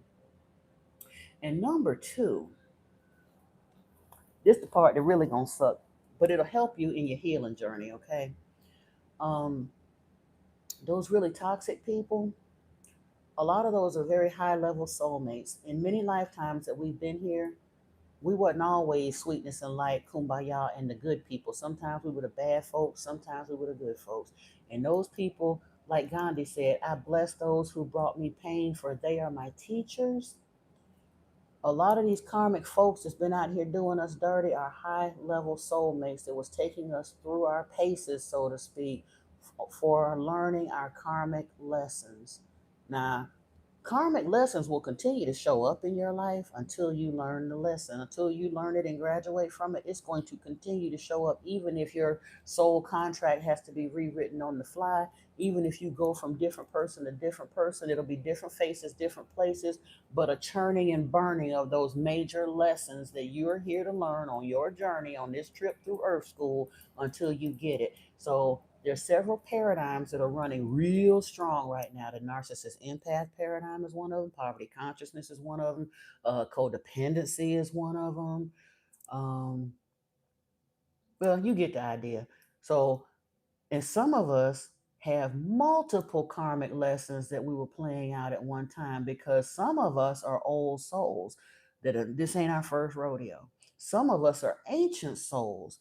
And some of us, not only did we sign on to clear our own karma from past lifetimes, some of us are literally doing ancestral work for lineages, our own lineage. And some of us got plunked down into really dysfunctional, dramatic families, so to speak. When we came here, they weren't even our initial bloodlines. We are in there literally as hosts to clear karma for their bloodlines. That makes for a real bumpy ride. Like I said, the Super Dave crash and burn entry into this experience. But here's the thing, excuse me, because we done been here before and we done played the game a few times. Now we kept getting out. Some of us have been, unalive rather unpleasantly along the way. Some of us as witches and warlocks and whatever else. We done been all of those things. We done been pauper and king and witch and warlock and priest and priestess and all that. We spent more lifetimes probably as priests and priestesses and stuff than we did as the witch and the warlock. But we wanted to come online during this time right here, because consciousness is awakening and we're at the doorway of the age of Aquarius, and we knew that this was the time of all times for us to be here, because we had the best shot at finishing the game, at actually remembering who the f we are, and waking up and fighting the big boss and beating the game. Wasn't gonna be easy, but you know what? After you done did the easy curriculum long enough, if you're an advanced student, an old soul, you'll take the difficult classes simply because they're on the curriculum, because you know you can do it. Because you're not only doing it for yourself, you're doing it for humanity. That part. So if that don't help you kind of suck it up and get it together, and like I said, we just have to release some of that stuff. And it's frustrating for me too. I ain't saying it ain't. You said, could you be could it be possible that you be the fourth? What, incarnation of Christ? I doubt it. If that's what you're talking about, Jesus, I seriously doubt it. Just because your people put Jesus on your name, you know how many Jesuses is on this planet? Hey, Queen Soul, welcome to you. I'm so sorry. Hey, Gerline, welcome, welcome. When a major cycle ends, do people from the past come back around? Sometimes, but honestly, most of us, they won't. They won't. We're here to awaken and ascend and help awaken the masses. And the reason I say they won't is because once we actually ascend, there's a lot of us that are stepping into missions and purposes that are going to require manifesting quite a lot of money. And a lot of those people that did us really, really dirty, even though they may be karmic participants and they were there for a purpose, they cannot sit at our table because they did not choose to awaken and ascend. They had the choice to do that and awaken and ascend with us and to make those changes, and they didn't. They did us wrong. They continued to play the role of the karmic. And for that, just like Moses didn't get to enter into the promised land, he could only sit at the mountaintop and watch it. Some of them, their karma is to watch you rise from the outside. They cannot sit at your table. And if you try to give them the blessings that you're being given, you'll be declared an unworthy steward and the riches will be taken from you. Sorry.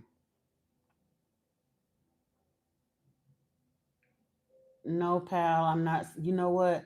I'm gonna have to leave you alone now. We're having a regular conversation. I done told you I sense energy in general. I'm not reading anybody right now. Why would I even in a room full of 20 people, why would I be trying to sense your aura? I'm not opening myself to energy overload just because you want a parlor trick. No, I cannot sense your aura right now, and I'm not opening myself to your aura right now.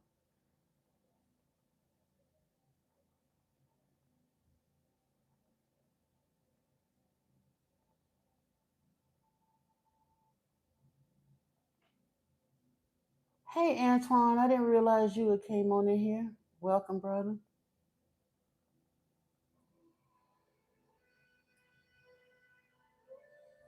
Wait a minute, what'd you say, Queen Soul? Oh, you say you feel you?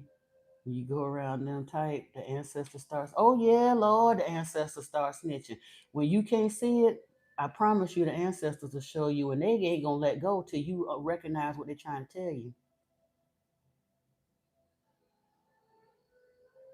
Hey, Amanda, welcome. I think I spoke to you earlier, yeah. And then Gerlene, hold on. The Hermit Mafia. Paul, you ain't never lied. And Bro 100, yep. Oh yeah, the Inlil Goons. They. You know what? They can try to stop Bro 100, but you in there. You already know you in there.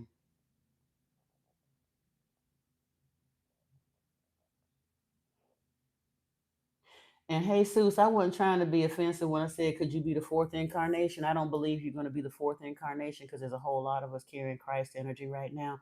I honestly believe that's the one thing the Christians got right. The Millerites, rather, they were an early awakening group or ascending. They were like the early precursors to the Seventh Day Adventists, I think, and they thought that Yeshua would be returning physically in 1844. The Millerite movement was called the Great Disappointment when he didn't physically show up. But if you look at the burst of religions that hit the United States between 1850-ish or so and about the mid 1930s, it was a bunch of them. Now, a lot of them fell by the wayside, but it showed there was some kind of spiritual activity happening on the planet. Now, Joseph Smith was off his rocker. He was one of the earliest ones in 1830. But again, spirit can only translate through the lens of what it's got to work with. So Joseph Smith's, what he got out of spiritual information was kind of warped, but it does show that something was happening spiritually. Yeshua said, look, go to the gate and look for the man with the water jug. That to me is an illusion, alluding to the age of Aquarius. Go to the gateway, the gate, and look for the man with the water jug. That is Aquarius. That, and Enki is the quintessential Aquarius. We are in the age of Aquarius. Now, some say it started around 1953. I don't think so, for real. That's when the star seeds started coming on the planet. But honestly, arguably, we know at least by 2020 that the age of Aquarius is underway. But Yeshua also said, I will not leave you as orphans, that I will send Holy Spirit as a helper for you. He also said, in my Father's house there are many mansions. There I go to prepare a place for you. So he didn't never promise nobody he was coming back in the physical, because why would he? They unalive that man for trying to tell them the truth. So if he came back to be a singular spokesperson right now today, do you not understand that they would just unalive him again? So what he has done is he's coming to people in spirit. He's got people channeling Yeshua all over this planet. It's way too many of us for them to consider just taking us all out. The message is getting out there. So he is here energetically. He's just not showing up in physical incarnation, but he don't have to. Revelation did not indicate that any of that was going to be a physical battle that we were going to see play out. In fact, it'd be kind of freaked out if we looked up in the sky and saw the four horsemen of apocalypse riding and just smoting everybody left and right like a game of cosmic cricket, don't you think? If we really saw Archangel Michael really wielding his sword, though, it might make us a little hesitant to work with him and pray to him and see him as our great protector and lovely, because they ain't coming to hug us up and love us. They do that now, but when they get busy in Revelation, it say they finna get busy, and it ain't gonna be pretty. I don't think we're gonna physically see that. I'm just saying. You said, Paul Snowcloud, you said it ain't easy being you, but you make it look good. That's right, we do. We make it look good. We don't, and most of us don't look like what we've been through. We ain't supposed to. You're so very welcome, Queen Soul.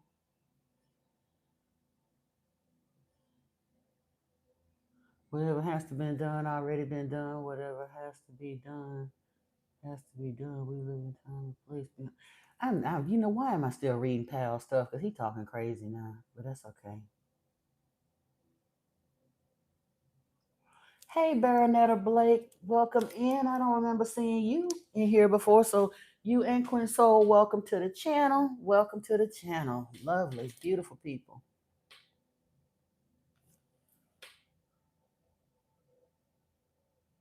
Hey, Kenny Rojas, welcome back and welcome in. Yep, the start of the industrial and that. Well, don't get me started on the industrial revolution, Paul. But no, I got to go there. I'm gonna go there because we got time. Hold on. Said God said on the third day, but some say one day is for God like 1,000 years. See, but truthfully, the reason that they got that day is for unto the Lord as 1,000 years, and 1,000 years is one day, because the Lord comes from Nibiru, where 1 year on Nibiru is 3,600 years on earth. That's the reason that scripture is actually there. Now we can try to make it fit religion and try to make it fit, but that's the reason it's there, because the Lord is from Nibiru, and one shar on Nibiru is literally 3,600 earth years. Um, Hey Jada Flavor, I ain't see you in there. Queen Soul, we're gonna talk about that too. I'm just reading down to see how much further behind I am. Oh, I'm good. We right here. We right here. Um, Wait a minute. Remind me, I'm gonna come back to the Industrial Revolution, Paul Snowcloud, but Queen Soul, that idea of him coming back 3 days after he was unalived, that's Christian conjecture. If you actually read the scriptures, the herbs that the uh, two sisters took into the tomb after Yeshua's, when they laid him in the tomb, those were not embalming herbs, they were healing herbs.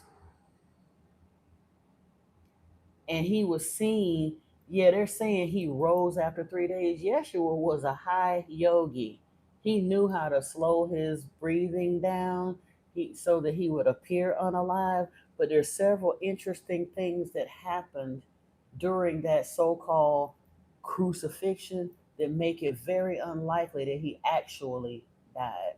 And the reason I say that, it was a Sabbath coming up. They had to get him off. They had to get him off that stake before sunset, because number one, Deuteronomy said anybody hung on a stake is cursed, or anybody hung on a tree is cursed to begin with, and anybody that is left on a tree after sunset, it's a curse to the land as well. That's in Deuteronomy. So they had to get him down, because not only was sunset coming, but that following day they were going into Shabbat. So they really had to get him down. And so therefore they did not run him through his side like they were supposed to, and they did not break his legs like they were supposed to. It was the breaking of the legs that actually caused the death in a case of an impaling. Now, they tell us that he died on a cross, splayed out like this. That is not medically, anatomically possible. These bones right here do not have enough connective support between the fingers to hold even a 150-pound man. If you were to drive a stake singularly through the middle of your palm and let that weight bear on it, literally it would just slide right up through and rip that flesh, and you would fall off in fairly short order. Your hands could not bear the weight of your body. When they impaled someone during that time, the way that they impaled criminals, because that was known as the most infamous way to be put to death. It was reserved for criminals. It was supposed to be a curse to them. Okay? That cross stuff, again, that's some of Constantine's razzle dazzle, because Constantine was a sun worshiper. The symbol for sun worship was the cross. It had nothing to do with Yeshua. And they certainly wouldn't have put them other two. When they tell that lie about the three crosses on Calvary, they certainly wouldn't have put a murderer and a robber up on a cross too. That is a vehicular lie of Christianity.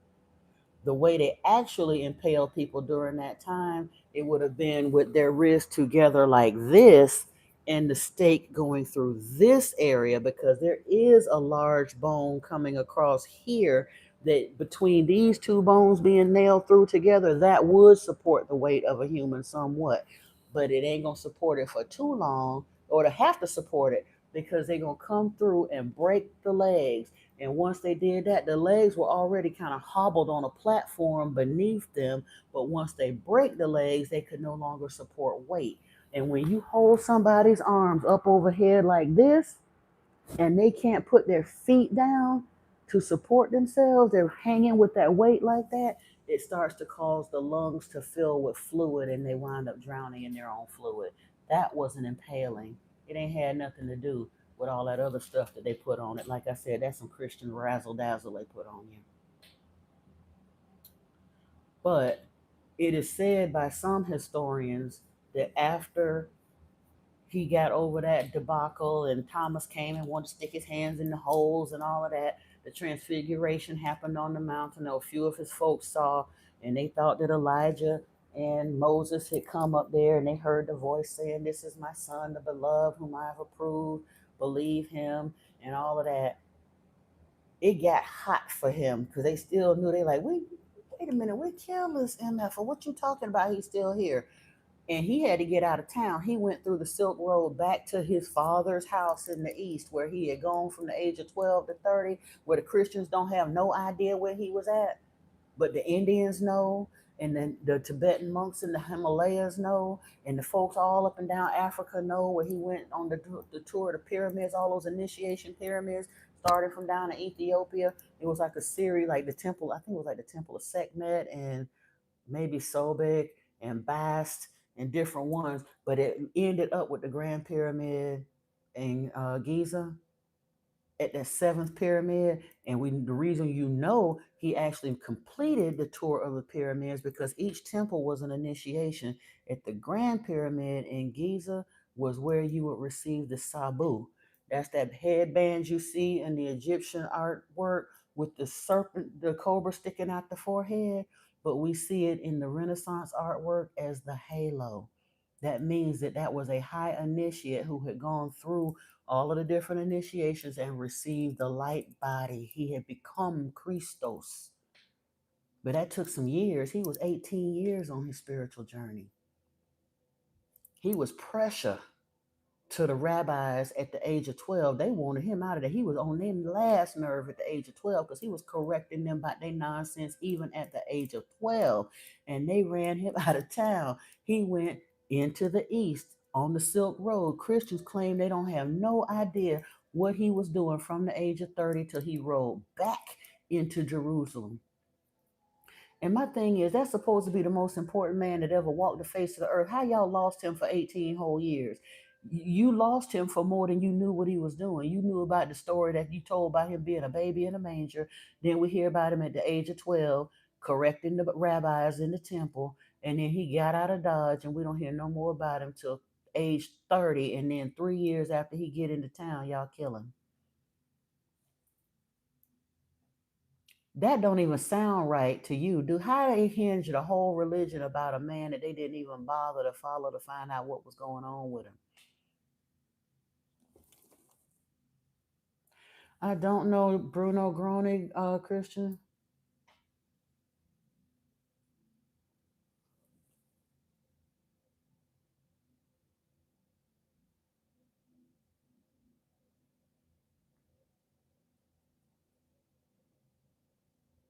Okay, let me get back to the Industrial Revolution. Hold on.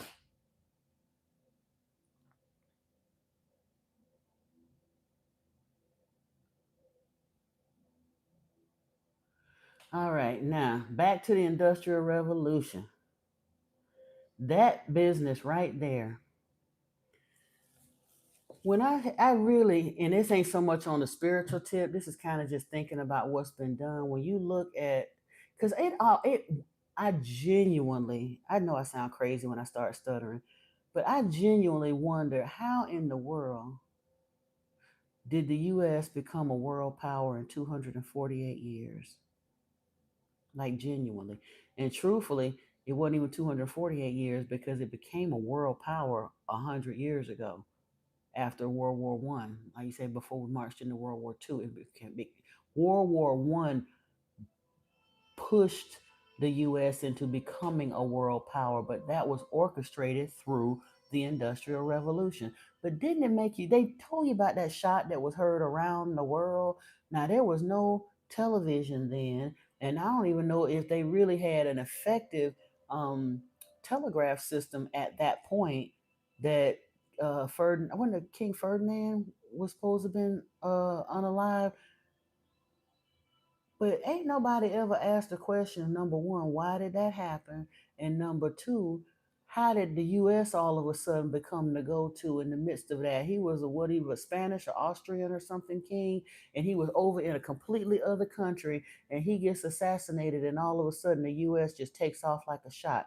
But all of the barons done lined up here. We got the Rockefellers and Ford and this with the Gettys and all the rest of them. One got communications locked down, one got the steel industry locked down, one got the automobile industry locked down, one got the communication systems locked down. These wealthy men, they got their money, God only knows how.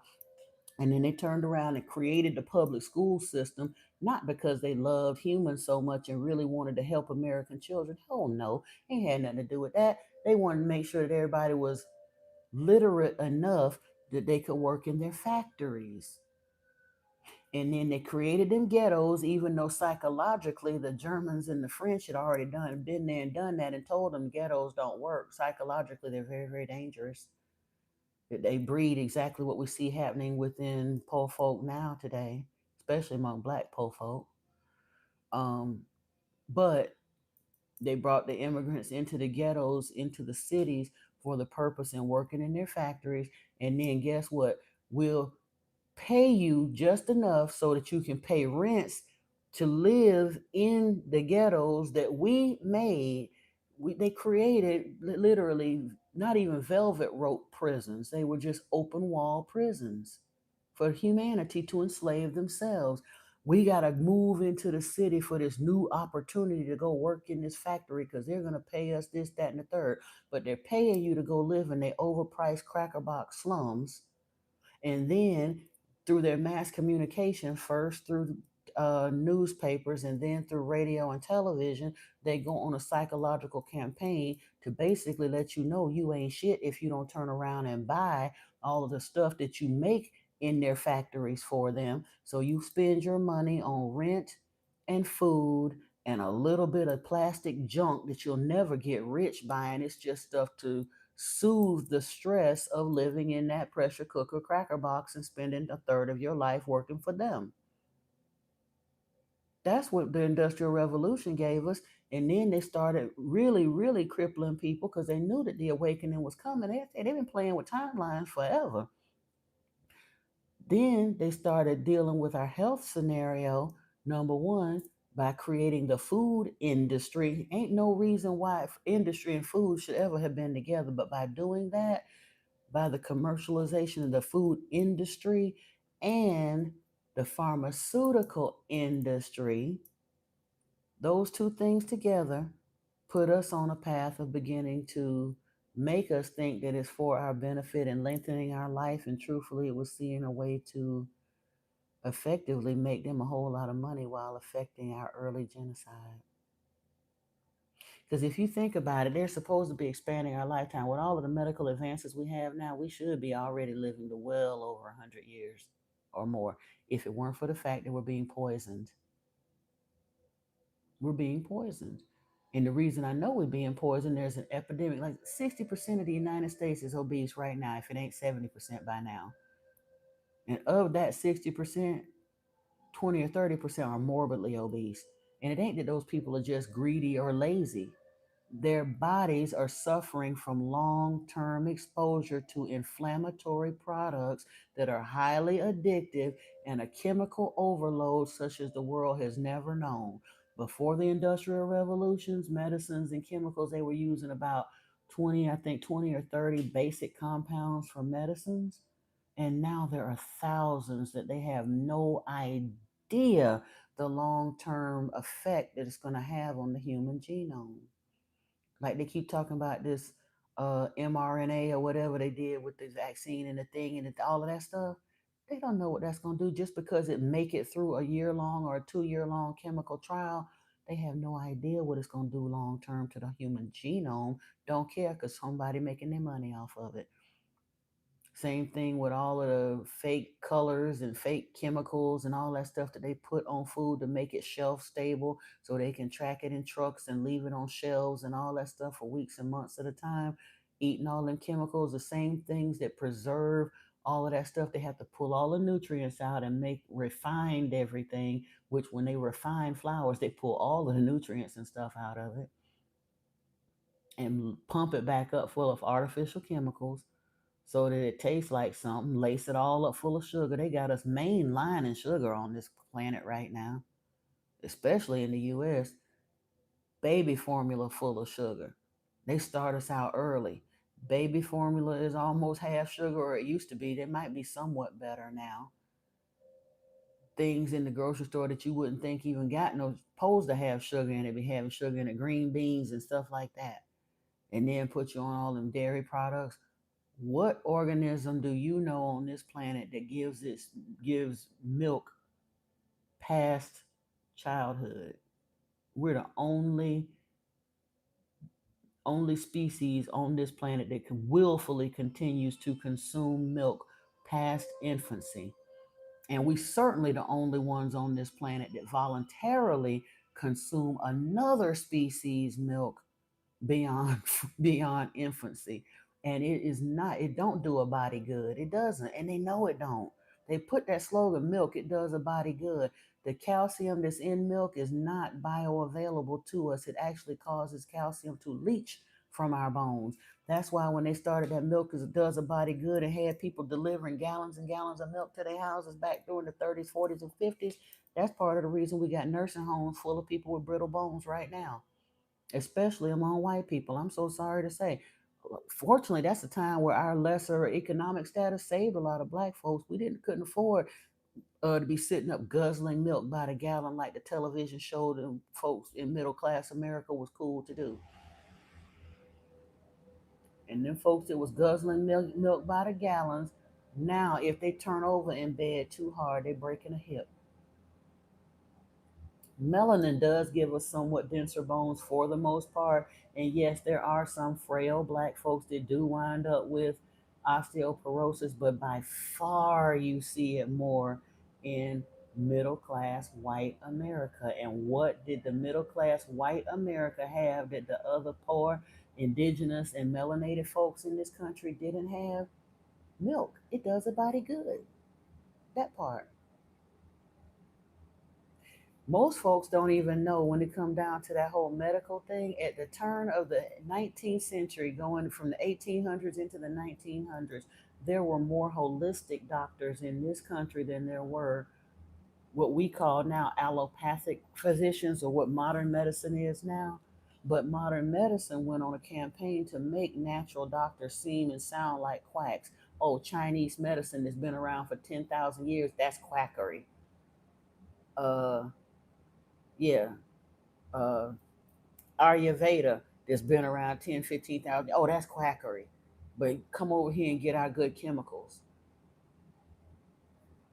And now they get people to be on 5, 6, 7, 8 medications. And when they do chemical trials, they only test for contraindications with like 3 medications at a time, 4 at best. They have no idea how half of these medicines are going to react in the body when they matched up together in multiples of whatever. And some patients be on 10, 15, 20 medications. These doctors don't know what that's going to do to the body. So yeah, my opinion of the Industrial Revolution, it supposedly took us forward to a large extent, but it also took humanity to a very dark place to some degree. And it was done intentionally. And part of it was done because they know they was gonna get it while the getting was good.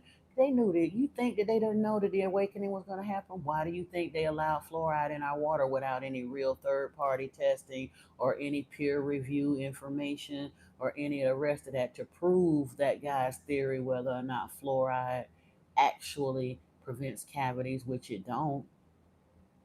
Americans don't have less cavities in our mouth than the rest of the world. We got more because we own more sugar and all of them other chemicals and stuff.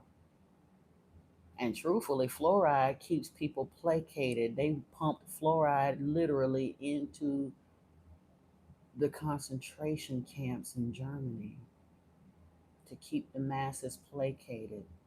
People don't realize that the effects, the real effects of fluoride.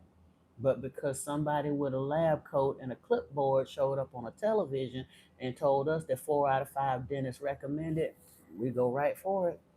But it keeps our pineal glands calcified so that we can't awaken in a sin.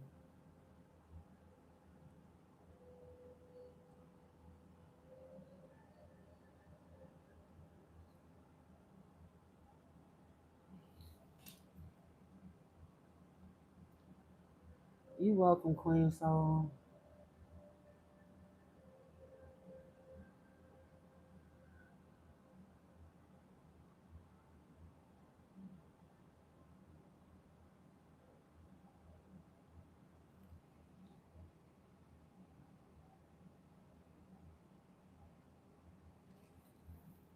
I'm trying to remember the parable of the sower, Lauren. I know that when you reap what you sow, I'm gonna look it up in a second. I'll remember if I look at the scripture. Hold on.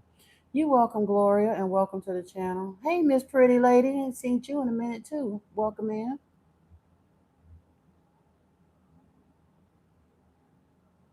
Oh, child, don't get me started on the pandemic, because that, truthfully, the purpose of that, y'all do realize that the purpose of that was to see if they could enact martial law without actually mobilizing troops, and they did it.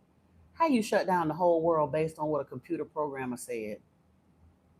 The CDC was being run by a computer program. Gates was running the show during all of that, Gates and Fauci. But Gates shouldn't have never had the authority to turn Fauci's neck. And I'm not taking the blame off of Fauci, because I think he was the one that had something to do with the whole HIV thing back in the 80s too, and made his billions off of that. But yeah.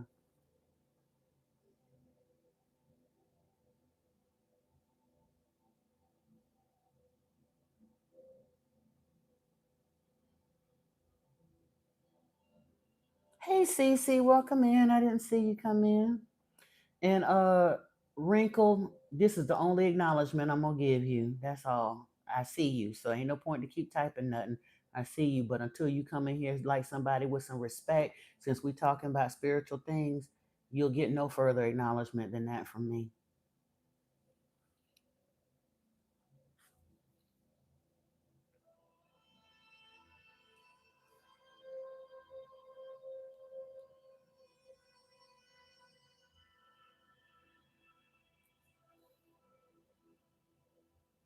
Oh, I know, Neana, they put it in our water and all of that other stuff too.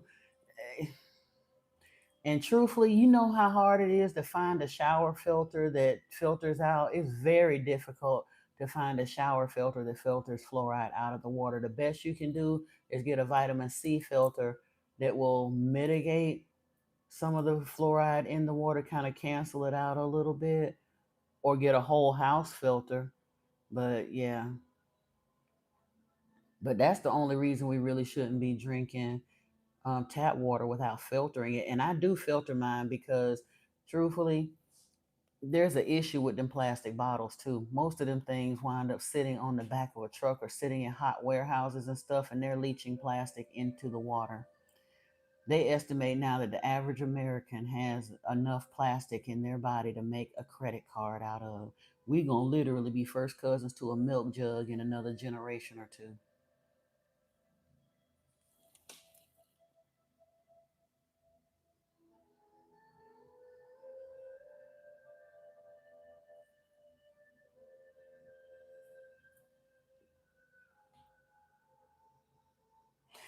All right, that was the end of my rant and my soapbox today, y'all. We done had some word up in here.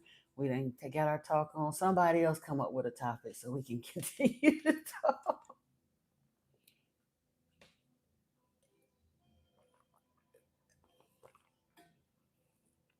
I'm so mad, y'all. I called myself was gonna order 2 watermelon today so I could have me like a week-long watermelon fast before I jumped into the water. And how about all these was out of them? Now I think Sprout still got some. I may try to order them then, but I hope they, yeah, I'm really, really hoping that they still have 'em. It's good seeing you today, Stacy, too. I'm glad you're enjoying it here, Queen Soul. This is what we do. Like I said, I hope you'll subscribe to the channel. I did see that the upload that I was making, which was basically a recap of the conversation that we were having about Amos and Obadiah today. That upload I will make public when this live stream is over. I just the other day I got a random. It was the weird. I still don't know what I got a copyright for, but I had to just stop making them automatically public because YouTube and stuff with the subject that I talk about and the way the trolls go off and then start turning, doing whatever they doing. Yeah, they be nitpicking on my stuff, but it's all good. Like I say, those that's supposed to get the message gonna get it. Yeah, I'm gonna probably stay on here for a little while. Then when I get off here, I'll be on. I'm gonna try to get a couple of upload readings, maybe a pick a card. I've been promising the channel a love reading, so I'm gonna try to get a love pick a card done before tonight. But I'll be on for tarot on the other channel. By 8 p.m. Eastern time. I wanted to do 9 into the late night, but it depends on how the trolls act. Because I'm sorry, y'all. I know I watch some of these folks' channels and they just let people say any and everything in their readings. But my thing is, I don't be wanting to stumble anybody that's coming into my reading for the energy that we bring because I know we kind of different. We ain't no regular schmegalers. The other channel is Anunnaki Oracle Priestess. So hopefully that's where I'll be doing tarot at. I'm not doing tarot on this channel anymore.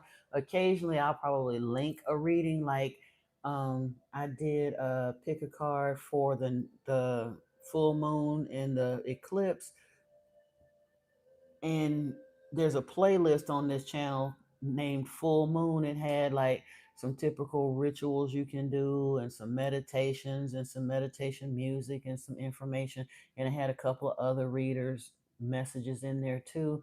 But at the bottom of that reading it says full moon, and the bottom of the tarot reading playlist I included that pick a card there, but it's also on the other channel as well.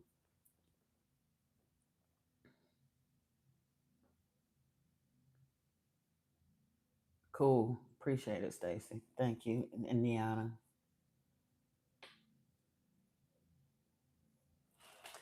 I gotta write that down. Octavia Butler. I'm gonna check that out. Because I haven't read it.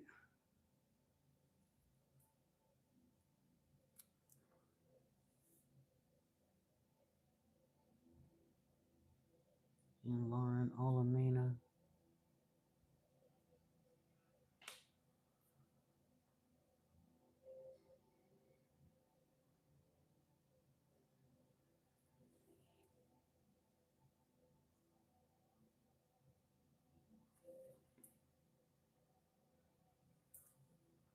Oh, appreciate you, Queen Soul. Yeah, because honestly, if you don't set for notifications, you won't get it. Child, I did a live stream. I was in there on live stream for either 6 or 7 hours, and I don't think more than it didn't hit more than 200 sets of eyeballs. YouTube is not putting that channel out. Now that channel is an old channel. It's 13 years old. It was my personal use channel, and I never published anything on it. So I do actually. I will be doing some mini reading. I'll be doing some readings tonight because for right now I'm doing just basically a labor of love. But if you want a private personal reading, you can email me at modernmysticmessages@gmail.com, and I'll let you know my pricing and stuff. I mean, I can tell you now, but it's not a big deal. But my payment gateway is Buy Me a Coffee, and the link is on the About page as well as the home page. And then basically you would email me, let me know what you're looking for. I'll give you the pricing once you make the payment on Buy Me a Coffee, and it actually hits that site and clears. then you'll get your reading within 72 hours of the payment clearing. And I deliver them typically as an unlisted link here.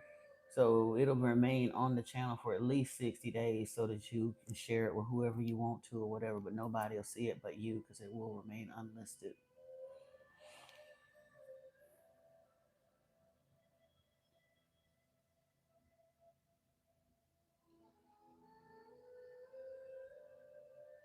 I'm also sitting, I'm going to consider, because I'm probably going to have to start shortening these lives. I am going to probably segue over into TikTok for a little while.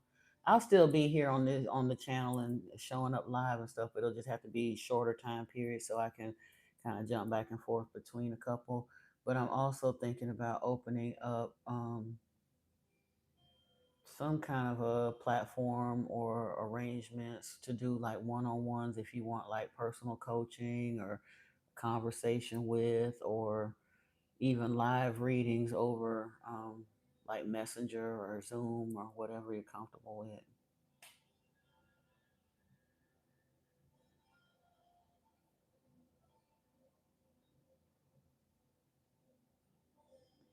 But I did hear it through a little birdie that the live readings kind of tend to work out a little better on TikTok. So I may just segue over there and do a few hours each day. Because I do, like I said, I do live readings here, but it's been such slow traffic. And even when I do, it's like some folks really, really get it, but there's a lot of folks that come in here, especially for the ones from around the world. I'm honored to read, but they want free. They're not looking to pay for a reading, and I won't be able to continue to do that forever. I don't mind doing it as a labor of love for a while, but they need to understand if I'm going to sit in a live stream for 7 or 8 hours, I have to be compensated, because other than that, I'm going to starve. Literally, that is a full-time job at that point, and they don't seem to understand that. So I'm gonna have to work something out. And like I said, it'll probably just be easier for me to segue over to TikTok, where there is an expectation. They know the drill over there. They gonna make their payment and then they get a reading like that. So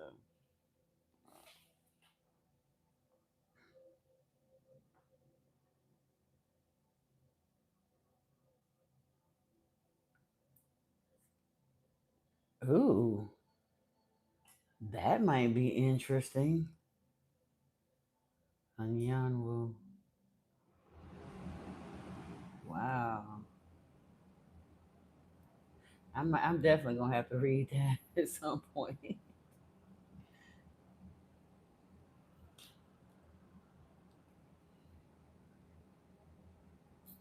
I don't like that surviving by transferring your essence into other bodies. If we can't share, I don't know if I'd be wanting to do that, because that's a little vampiric to kill the host in the process. But okay, I know that's the story though. I don't get to call the shots on that.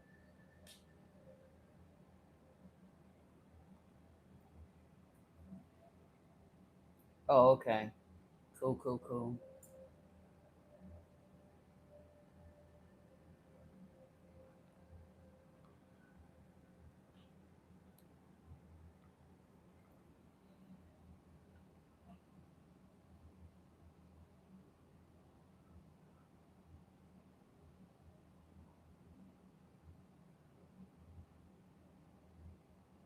It's so sad. I can't remember none of my required reading. I wasn't partying or nothing. I went through, and I didn't go like all the way through university. I was on a dual enrollment program, and I was cramming such a heavy course load. I passed everything, but when I tell you, and truthfully, I don't know if it was because of the course load that I was taking, and or most likely that was just a part of my life that got closed behind the wall of my trauma when I walked away from that. Well, when I was ejected from that part of my life, didn't walk away voluntarily. I was separated from my entire family.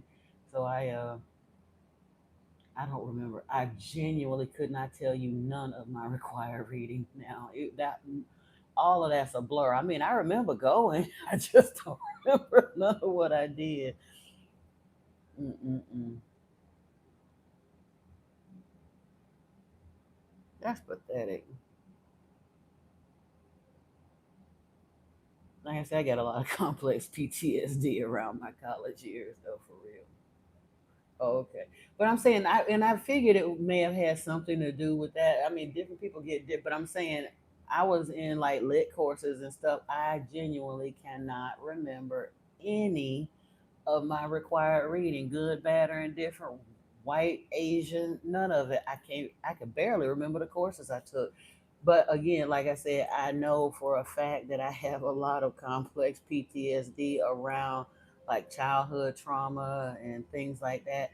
And even before I acknowledged that some of the stuff that I had gone through was stressful, I remember in my Psych 1 class, we took some kind of a stress evaluation test, and the instructor in that course held me back after class one day, and she was asking me, she was like, "Are you all right?" And I'm like, "Yeah, what are you talking about?" I didn't know. I just answered the stuff fairly on the test, answered honestly. According to whatever she was gauging by as a psychologist, whatever they markers they were gauging stress by, she was worried that I was suicidal at the age of like 17 because of the life events that had already happened to me at that point. She said that most people under that level, I was like, shoot, ain't nothing really started happening good yet. Shoot, if she had seen me 2 or 4, 5 years later, she probably would have drove me to the hospital herself. But yeah, it was a lot. So I know I put a wall up to just like black everything out. I think he was just letting me know that that was the course that he was reading in because I was talking about college courses, Niana. It is. It is. So, I mean, the stuff I can't really remember, I figure one of these days, if something unusual happens that I need to remember, it'll come out in meditation. The one thing I do really remember, though, about my college experience, such as it was, um, there was a guy that had transferred in for one of our classes from, I think, well, he was in like, we lived in a small town that was near Jacksonville, and he transferred into our class. And up to that point, he was the most handsome man I'd ever seen in my life. But he was so flippin' hairy, it was almost scary. I never seen nobody that hairy either. Like it would look like Chewbacca. He used to wear like tank shirts and stuff, and literally looked like I was in Florida. I was born and raised in Florida, in a little town. I was born in Jacksonville and grew up in a small town called Stark. And I went to Santa Fe Community College over in Gainesville. You just left Jacksonville? Awesome.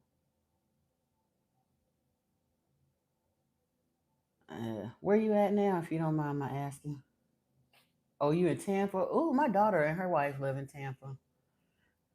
I like Sarasota better than Tampa, but Tampa ain't bad. I mean, it's not bad, but like I said, I prefer Sarasota. The energy of Sarasota is just. But Sarasota is the location of Stargate 3, so I guess that I just, yeah, it's just different there, and I absolutely love Sarasota. Now, I don't care that much for Newport Richie. I love. I mean, I got a friend of mine that lives in Newport Richie, but I just really prefer Sarasota. You said you seen a child with that much hair when you were younger. They had to be around 5 or 6. I mean, this dude was so hairy, you could tell that he genuinely had to shave like all the way down his neckline, and it cut off sharply at his chest. He came in a tank shirt one day, and genuinely the hair on his chest, below his neckline here, from here to here, it was so thick it looked like a piece of carpet. There was no visible, discernible skin underneath the hair. That's how thick the hair on his chest was. And I'm like, no, he looked like Chewbacca for real. Yeah, that part. Yeah, wow, Stacy. That's what I was like. You beautiful all up in here, but that's just a little scary, bro. I don't know what species you are. That's just,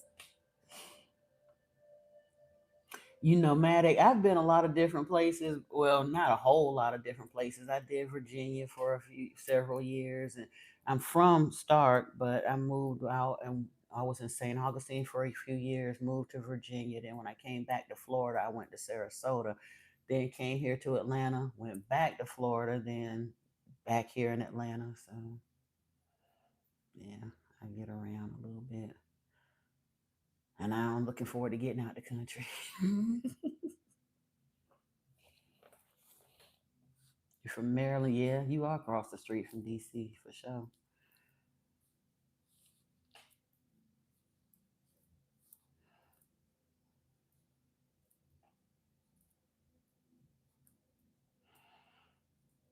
Mm-mm-mm. Well, are we complete here today, y'all? Are we good?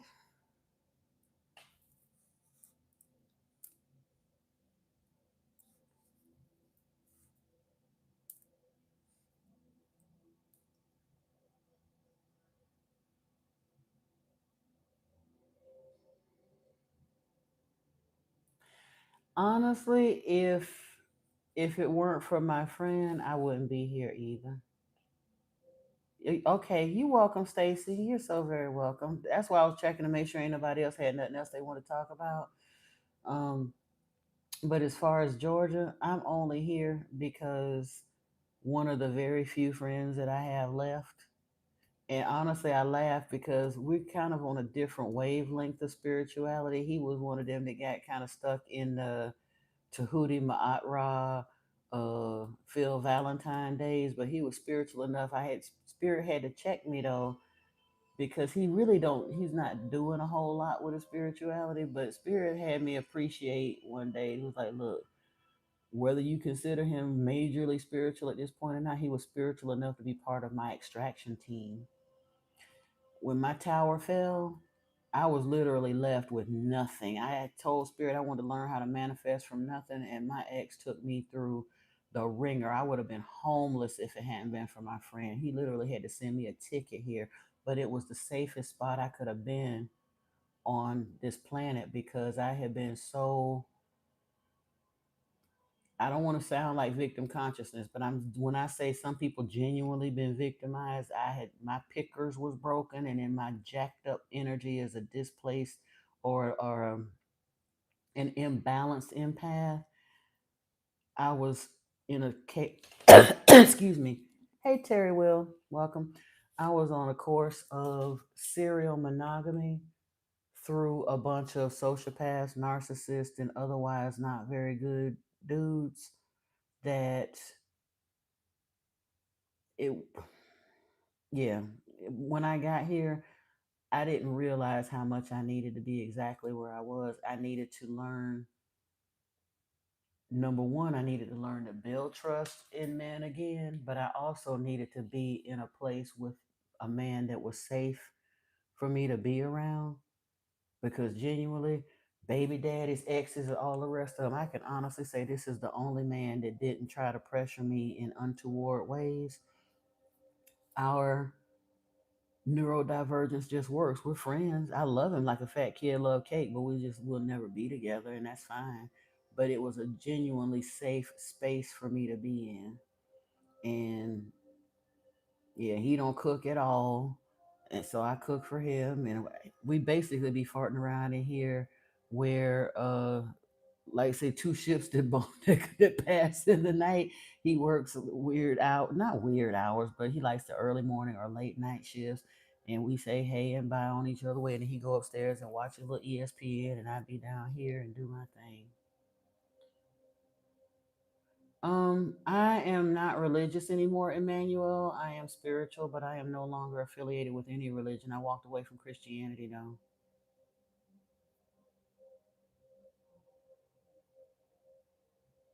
Exactly. And you know, Lauren, I actually had one of my super toxic male friends back in the day. And honestly, thank goodness he was only ever made it to phone friendhood. He kept inviting me to come with him, but he let me know straight up front he wanted me to come visit him. But he let me know over the phone I wouldn't have been safe in his presence. and he ain't make no qualms about it. But then turned around and criticized me for being here. And I'm like, he's the one person that didn't try to take advantage of me or make me feel like I had to attempt to bargain for a roof over my head with my body. You know what I'm saying? Some of these folks claim to be your friend and they ain't friendly. And that's why, and I kept saying, you want me to stick around in this weird friend zone? You didn't do right by me as a girlfriend, and you definitely ain't friendly. And you'd have moved on. They wanted to trauma dump on me and come back and use me for armchair psychology when they'd have moved on to the raggedy, scandalous women, the toxic karmics and whatever that they dealing with. And then want to call, who does that? You calling to complain to me about the next one? Go ahead on with that. Yeah, and I had to cut them all off finally. I'm like, even the one I had a child with, I'm like, there's no need for you to keep checking on me. Our baby is grown now. Bye. I'm good. I didn't say spiritism, spirituality. There's a difference. I'm not a practitioner of any form of spiritism, Emmanuel. I am a spiritual being. I come in here and I teach, I meditate, I do research, I talk to my guides and my ancestors, but I do not practice any type of spiritism because, in the way I see it and understand it, most of the spiritist practices today tie back into some form of Yahwism, which is low key, high key Satanism, and I don't mess with them. I'm sorry. And again, I'm not judging people that's into that because I don't judge that any differently than I do Christianity, Judaism, or Islam. All of it's Satanism. And I walked away from it. No, spirituality, not spiritualism. There's a difference. If you go somewhere and say spiritualism or spiritism, somebody gonna think that I'm out there doing some form of hoodoo, voodoo, Ifa, Santeria, or some of that, and I don't mess with none of that. None of that. I walked away from religion. I have transcended religion.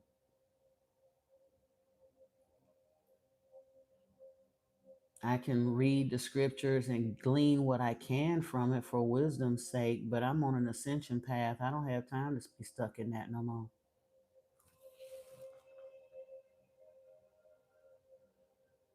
You say they misunderstand, they choose to misunderstand, so you let them stand under. I know that's right.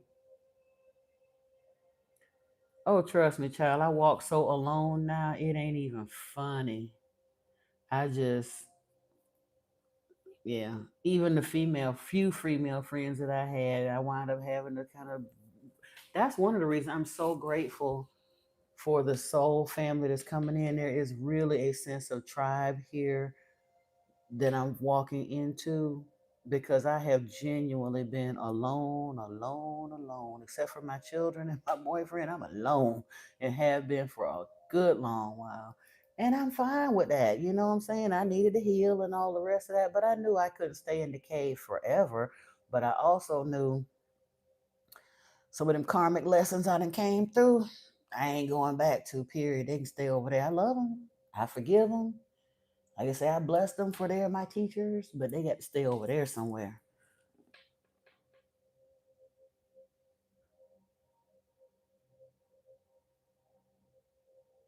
You contradicting yourself, yeah, because you want to come in here and say something controversial. Like you said, you didn't even like him and you don't know him. So I don't know how I feel like you lost a friend. You can go ahead on with that. I'm sorry the man got unalived as well. Nobody deserved that. But you're not gonna come in here because if you notice, if you have been listening, that's not a topic that we talked about in here. We ain't going there. Because it's a whole lot of folks on this planet that went to bed last night and did not wake up this morning, and ain't nobody singing their song either. That's just stirring up drama for the sake of stirring up drama. Again, staying caught up in humans' political stuff will keep you stuck, brother or sister. That's one of the reasons we don't talk about it here, because that's not something that can help your consciousness ascend. You'll stay stuck in Satan's world if you do that. I'm sorry. And look at it how they do each other. And that's nothing against him, because like I said, I don't disagree or agree with whatever he says. Some of it I agree with, some of it I didn't. I didn't listen to it all that much, but I'm not focusing on that.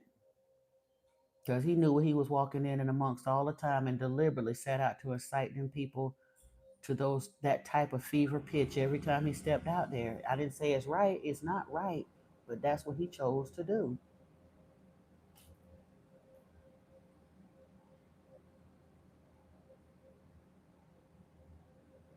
Yeah, I'm not playing with that. Like you said, that's his childhood type of thing. But those are the type of people that grow up talking about they got to watch the news, they got to stay on top of everything that's going on, and they don't understand they're staying plugged into the propagandistic programming and nonsense. They keep their behinds in a stuck, mentally stuck place. It keeps their consciousness low.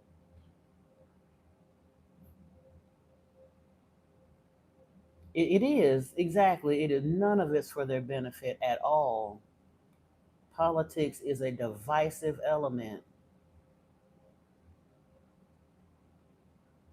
Religion and politics. That's why they're such nasty bedfellows together. Religion is a divisive element. Politics are a divisive element.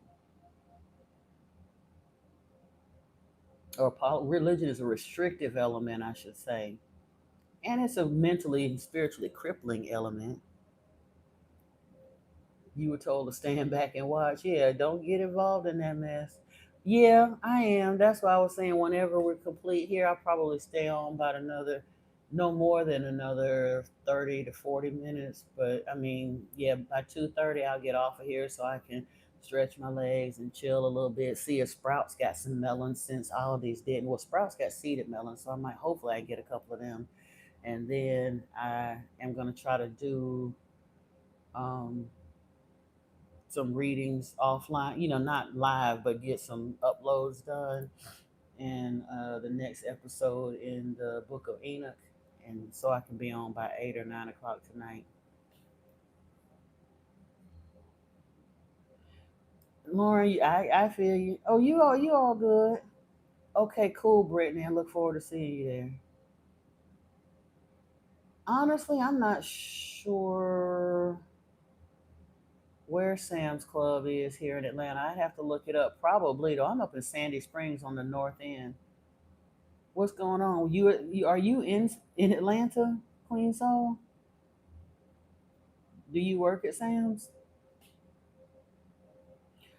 Um, Lauren, I feel you on that though. My daddy was one of them that had to say good night to Walter Cronkite every night. And unfortunately, it wasn't quite as bad back then as it is now. But he read the newspaper almost cover to cover every day, and watched the news every day.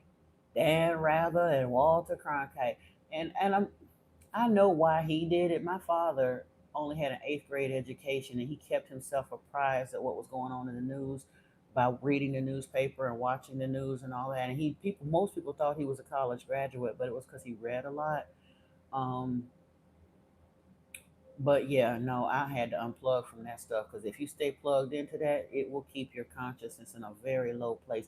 People don't stop to realize that the news is a show, just like Real Housewives or wherever is a show, and pawnbrokers and all. It's a show. They genuinely pay people to go out and scour out stories all around the planet, the worst nonsense, the most dramatic stuff they can find. They put a music soundtrack to it, give us the most dramatic images that they can give us.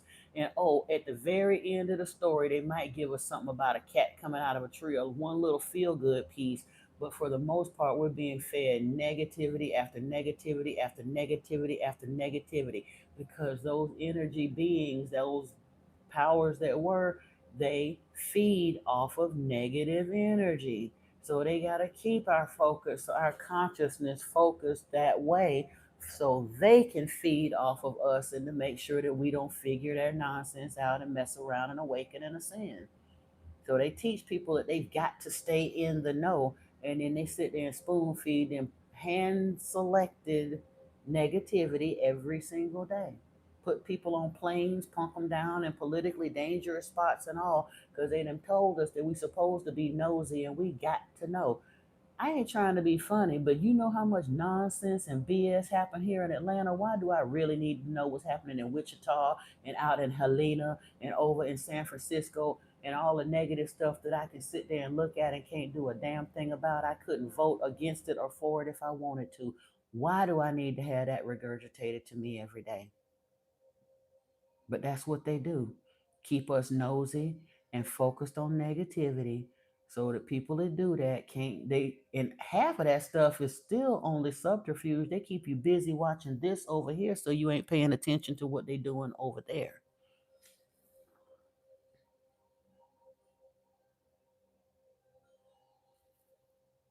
Oh, okay. I was just wondering. I forgot you did say you was in Tampa. I was, I was trying to figure out why you had said that, but no, it's all good. I was just trying to get a couple watermelon before the, because I know the season is ending, and I was gonna do a bit of a watermelon fast before it's over and done with. I don't have access to a car right now. My roommate, his car went kaput, but Sprouts has some, so I'll probably just order some off of there. I had just ordered them and they just never came, and I looked at my app and they said they were out of stock. So that was on the other grocery stores, but they got some seeded melons for like $8 on Sprouts. So I'll order some there. Oh, Brittany, that's wonderful. You say your dad woke up right before COVID. You don't even understand how blessed you are that he woke up, period. Because a lot of the age group, my age and beyond, aren't going to.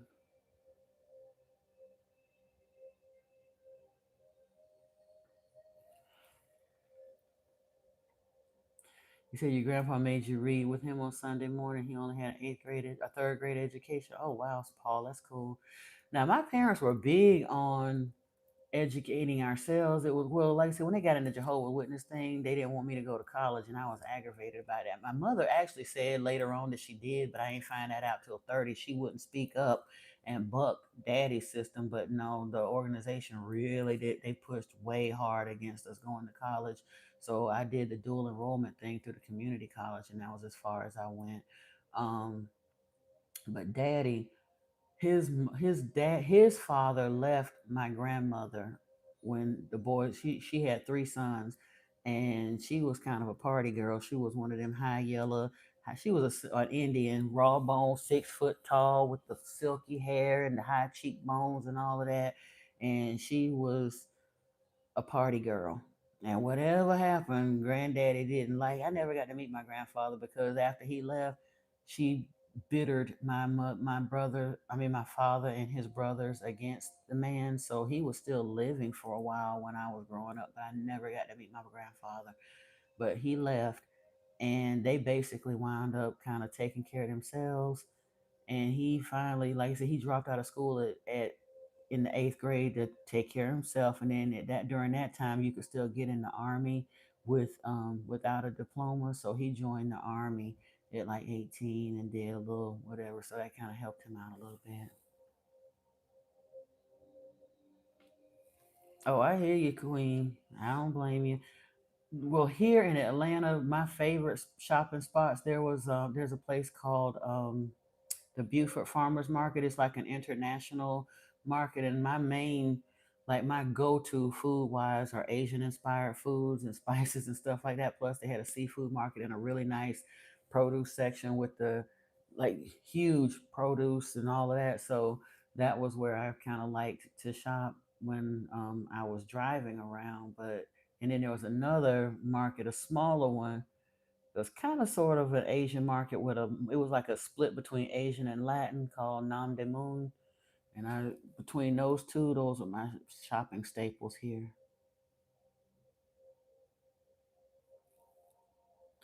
And Cordell, if I still had a car, I probably would have drove over there. Well, I'm the only one that's really gonna eat them. He eat it occasionally, but he doesn't like them. So if I buy more than two at a time, they'll go bad before I can eat them. Oh, really? That's good to know, Brittany. Cause I order stuff off of Amazon and stuff, and they only had the little mini melons, and I can't even do that.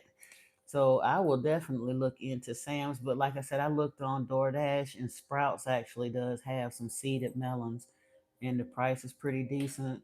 So I'll probably just order them off of there. Bro, 100, you still up here with them trifling women. You gonna boomerang and mess around and you gonna get a trifling woman. Anton told you he was just playing. You don't want a trifling woman. You said you got two melons and you mixing it with pineapple. I honestly don't need to mix it with nothing but a little sprinkling of salt and I'll be good. I love to eat me some salted melon.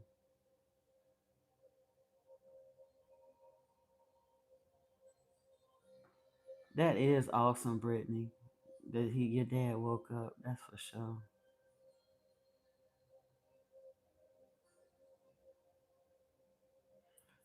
You said you're Lakota, Sioux, Hunkpapa, Eagleman clan. I am Choctaw and Blackfoot, but I never bothered to check run down any clans. I just know from the history of what I was told in Choctaw and Blackfoot. So you never been to Atlanta? Chabu, you ain't missed nothing, Maurice. And I ain't gonna lie, Sandy Springs is beautiful, but it don't really even feel like living in Atlanta. It's on the north end. There's Sandy Springs and then North Ridge, and then you in another town. I'm right on the edge of North Atlanta, so it's kind of suburby. It's very nice out here. The homes are a little more expensive. We live in a condo, but I'm saying, the crime rate in Sandy Springs is really, really low. It's not like living in Atlanta, Atlanta. It's not Metro Atlanta. I could genuinely leave this door unlocked probably for 2 or 3 days and I ain't got to worry about nobody messing with it. I'm in a gated community anyway. I ain't never had none of my packages stole off the porch. I don't leave them sitting out there no longer than I have to. But yeah, I have had some that I wasn't home, I was at work or whatever. Never had no packages stolen off the porch. None of that. Rarely even hear a police or ambulance siren out here.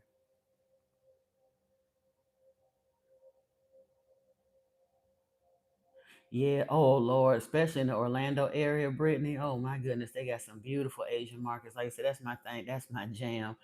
Find me an Asian market any day, because 90% of what I cook for myself, when I was cooking for my kids, I did soul food. Nowadays, when I get ready to cook, I'm pulling out my wok. That's just me. And I cook for my roommate. I cook other, in regular pots and stuff. But I'll do me a light stir fry. Give me some bok choy and some mushrooms and whatever, and a quickness. You say you're Iroquois and adopted into Sioux also? That's awesome, Paul. Honestly, when I saw Snow Cloud, I kind of figured you were autochthonous.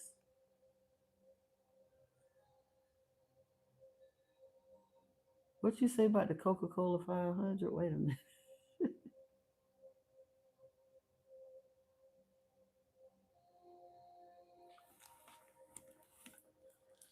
Honestly, I fell off, went down that rabbit hole so long ago. I really feel like I probably had a life or two over somewhere in one of the Asian countries. I can remember being like 13, 14 years old, making my own fuyang and egg drop soup and wonton soup. I used to make my own egg rolls and all kind of stuff. Yeah, when I tell you I love Chinese food, that's one of the things I look forward to when I go to Japan. I'm looking forward to actually taking some cooking classes and learning like authentic Japanese cooking. One of my bucket list trips has always been to travel to China and go to the various provinces to have authentic food from each one of the Chinese provinces. That's you with Mexican food. I don't really care a whole lot for Mexican food. I'll eat it occasionally. Now I'll eat like whenever I go visit my daughter and her wife is cooking. Like I said, they do their thing, and because she's Mexican and Sicilian, but it's more she cooks more Mexican. I eat then. I make my own quesadillas and stuff, but I would rarely be the one that asks to go to the Mexican restaurant. It's just not my thing. I don't care that much for Greek food either, and I definitely don't like um, Ethiopian food and tried that. Can't do it. Cannot do it. Oh, I'm talking about food right now. I'm not eating none of that right now, Paul. Yeah, I am. Okay, well, like I said, I was planning on doing the watermelon fast thing, but that fell through unless I get the two from Sprouts, and then I'll do a week of watermelon and then go. back into the water. But yeah, um, I'm not cooking any food right now. Don't you know when people fast and all they do is think about and talk about food, watch food cooking videos and stuff? Or are you different? Because everybody I know that fast stay up watching food corn. Yeah, that's a trip that I've always wanted to take. I'm not even sure how politically safe it is to do that right now, but that's a trip that I have wanted to take for years. Real Hunan food, real Peking, real Sichuan. Yeah. By the time I make my way up and down through Japan, though, that'll probably be. And I know there's a difference in Chinese food and Japanese food. However, between learning the like I said, authentic Japanese food and learning to cook it and then the street foods and stuff, that'll keep me busy for a long, long time. So I ain't stressing it. You like Eritrean dishes that are cooked thoroughly? I'm kind of scared though, because every time I look at any African food, there's several components that I have a problem with. And being as how I'm gonna probably wind up living in Ghana, I know I'm gonna have to just deal with it at some point. Well, fortunately, my dude don't like spicy food either, but the spice level is the one issue first. I don't like spicy foods hardly at all. Occasionally I'll get some, but yeah, I can't do real spicy. Um, I don't really care for the taste of palm oil. I really don't like okra or eggplant. So yeah, I'm kind of screwed when it comes to African food. So all they food be full of. So I'm like, yeah. You love Spanish, Asian, Indian, Caribbean, Middle Eastern, Italian food. You grew up with Mexicans, learn how to cook by your sister. Now I do like Middle Eastern food. Some like I said, the milder Indian dishes I can deal with, but that Indian spice level is on a whole new something. I don't know why in the world people eat stuff that burn their whole soul out. Why? Like, OMG, what is with? I got puny American taste buds. I wish I know it's supposed to be good for you, but I can't do it.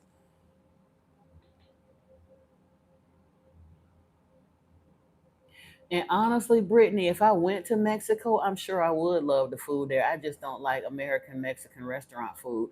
And truthfully, like I said, when I do the quesadillas and stuff, like my daughter and they get in there and get to cooking, and they doing their little birria tacos and all that stuff, it's awesome, and I'll eat that.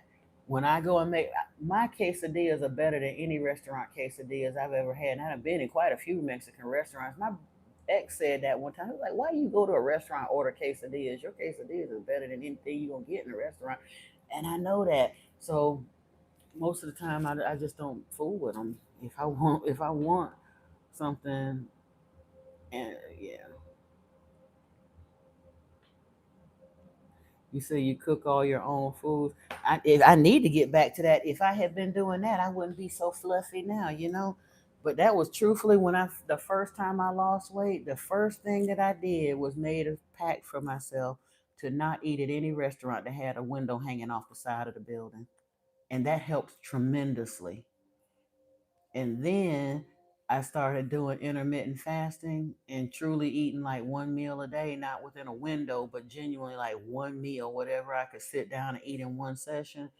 And I lost like 80 pounds, but I done intermittent fasting for so long, I started getting lax with it.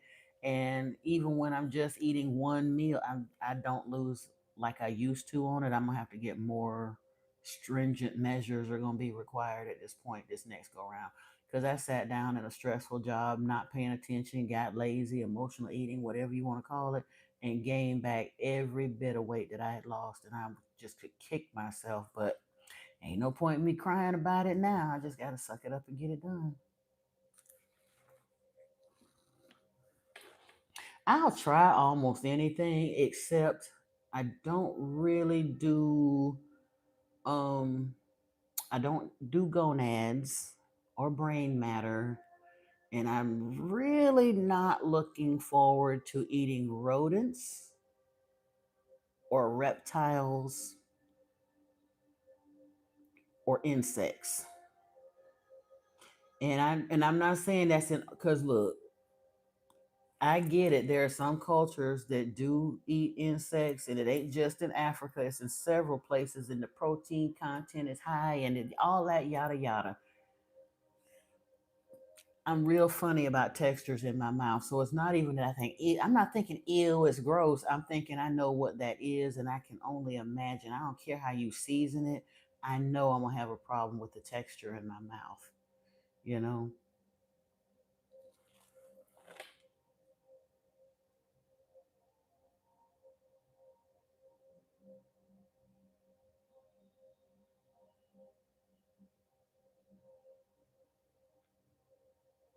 Oh Lord.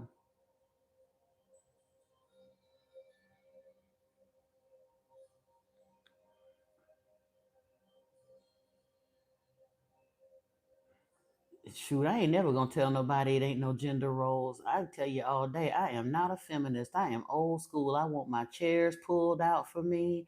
I want my doors open for me. Now you ain't gotta open the car door. Well, I would like to have the car door open for me, but I mean that's not a deal breaker if you ain't my man. But no, I am not. But by the same turn, I will also praise and acknowledge my man. I'm not gonna hand him that equality gender role thing because guess what? When the fight break out, we not equal. I'm never gonna be equal to a man, and I don't care who get mad on me for me saying that on this. I am not equal to a man. I'm not. In intelligence, yes. In the eyes of God, yes.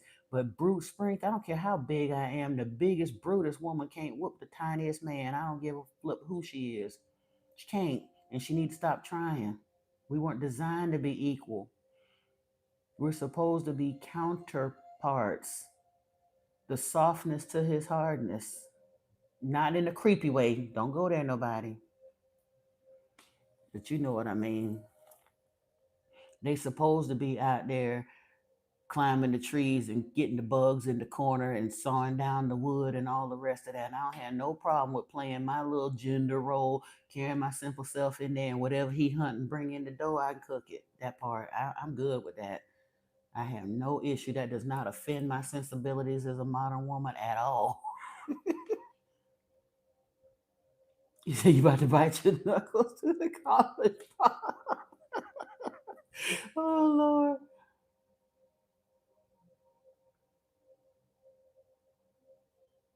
I don't like horseradish. It's too hot. I'm telling you, I don't like super spicy stuff. I don't eat regular radishes because if you bite them too much, they get hot.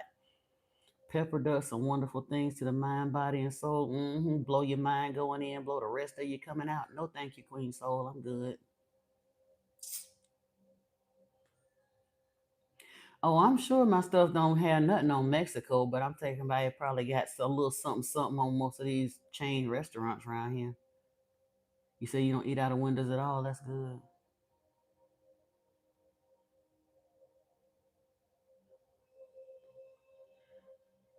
Yeah, Brittany, like I said, I ain't crying over spilt milk. I just mop it up and don't buy no more. That's how about that.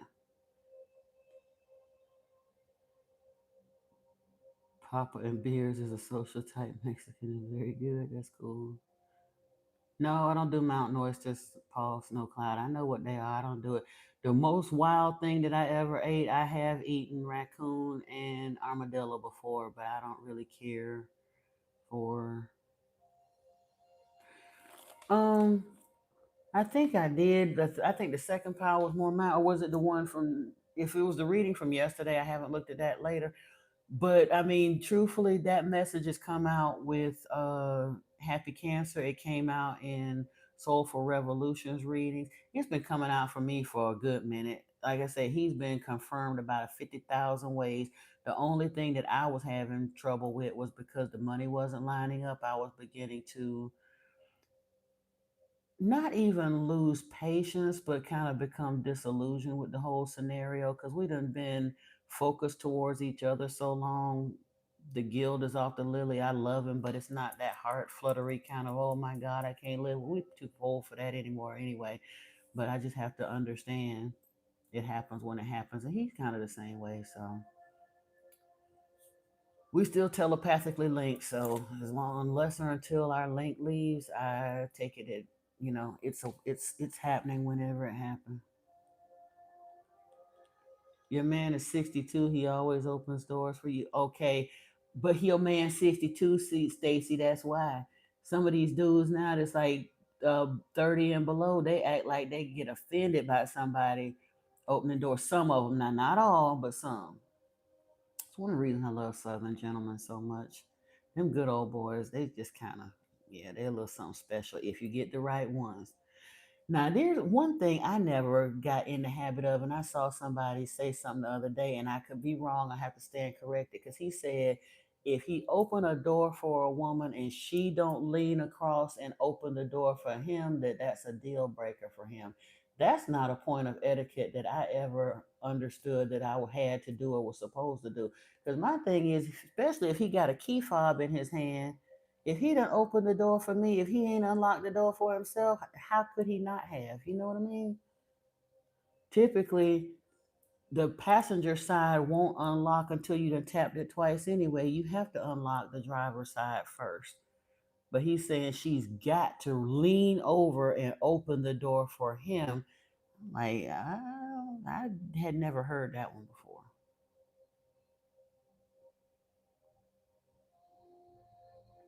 Hey, CD, how are you?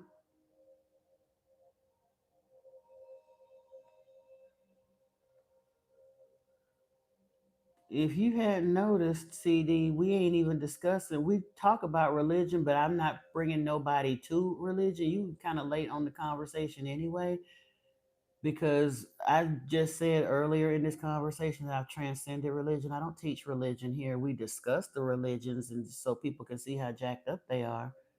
You said, where was you when you was getting divorced? I done learned my lesson about rebound stuff, Paul Snowcloud. I ain't messing with that. You had to heal first, cause look, every door down to the car door he has been doing. Oh, now I can tell you the one older dude that I really did date I've dated a couple of older guys. One of them was a jerk, but the one that treated me the best, I can honestly say the whole time we were together, my hand was never allowed to touch a doorknob of any kind, car, building, nothing. My money wasn't no good, and I couldn't touch a doorknob. Period. So yeah, but that was a whole other issue. Now, that's a wild story that I ain't gonna tell. You at work? You going to the break room? Okay.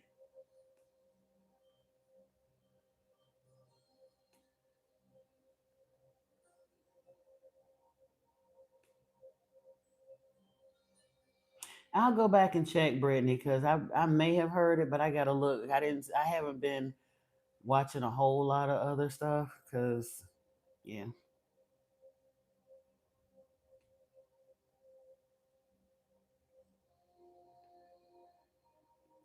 Like I say, Stacy, I just hadn't heard that before. I guess if I get to that point again, I'll do it. Because again, I also have to realize most of the guys that I ever dealt with wasn't even them that much of a gentleman. So yeah.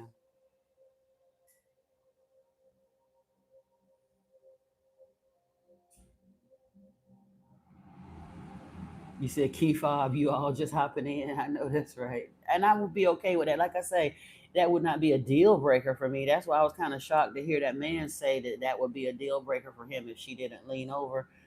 Because again, I was used to dating, I have dated men that opened the car door for me, but most of the time, like I said, I've also dated some that was just plain old thought. Well, truthfully, after the new is off of it, they only did that in the beginning, and then it got to a point where we was like together. Like my ex that I had kids with, he wasn't opening no doors for me. And truthfully, I was so just lost in my head that I didn't even pay no attention until I thought back over it later. Hey, Cece, welcome in, my love.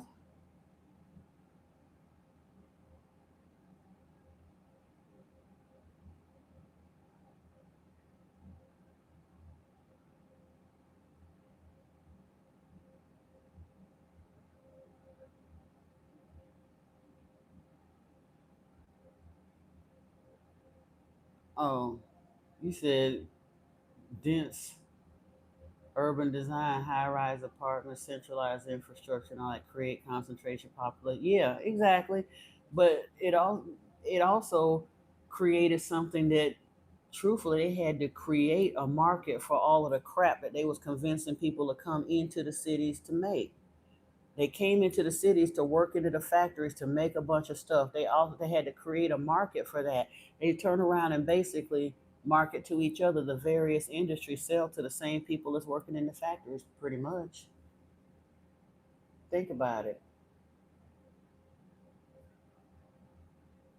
And that's what people don't really realize.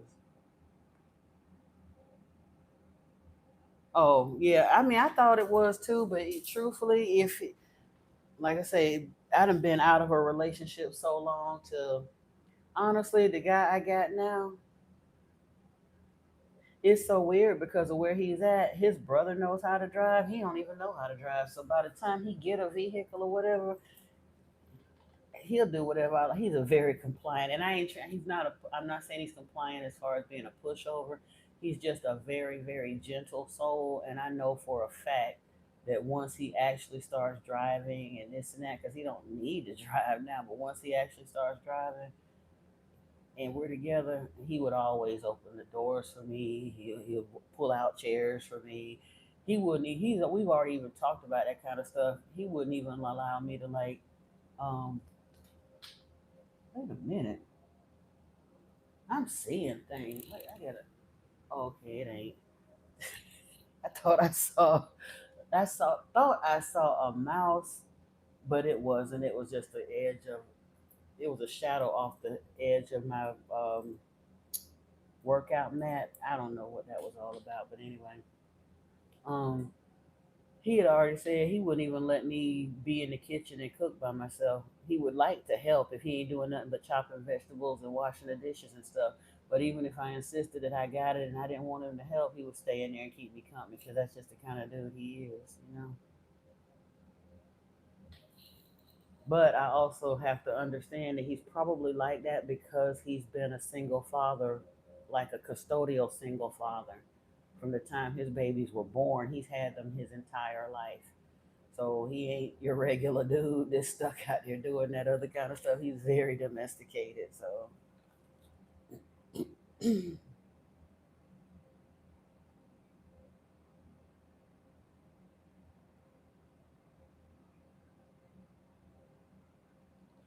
I have not checked my email. I will though. And I got to check in WhatsApp too.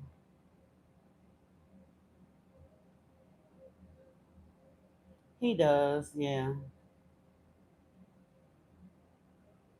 And truthfully, I would love, I don't even know. Like I said, I'm at a point now, I don't know how that's going to play out. It'll play out how it play out or not. I'm honestly, I've had to become so fluid with spirit in the past several years till whatever happens, happens.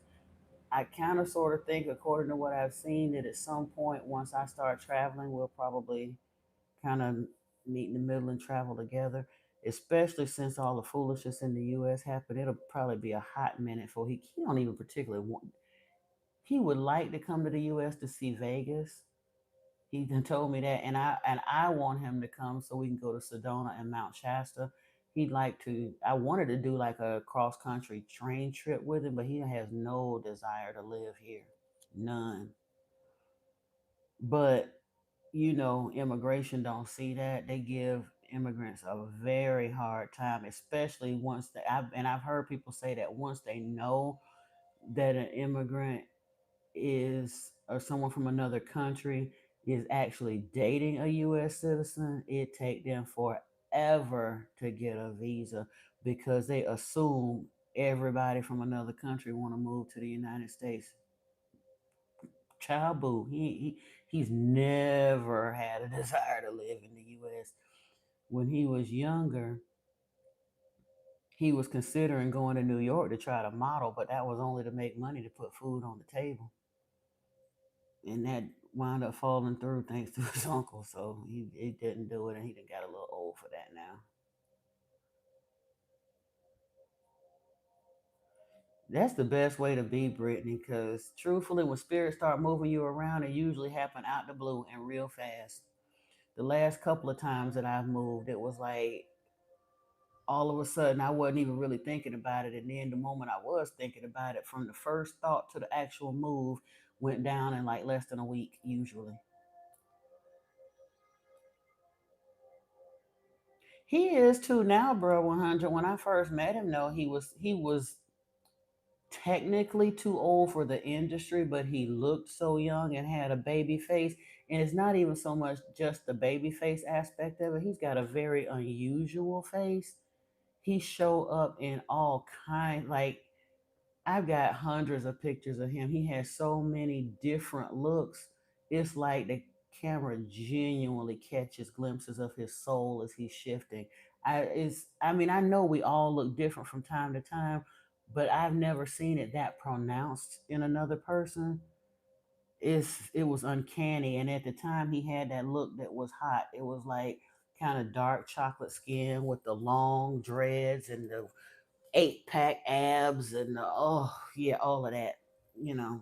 So, and a few modeling houses, they didn't want him bad enough for them to go send for him, but his uncle had shopped his pictures around, and they said if he made it to New York, they wanted to sit down and talk to him, but he didn't. Yeah, then his uncle's wife did some shisty stuff, and he wound up not going, and it just wasn't that big of a deal to him no more because he kind of, like I said, he done got a little old for it now.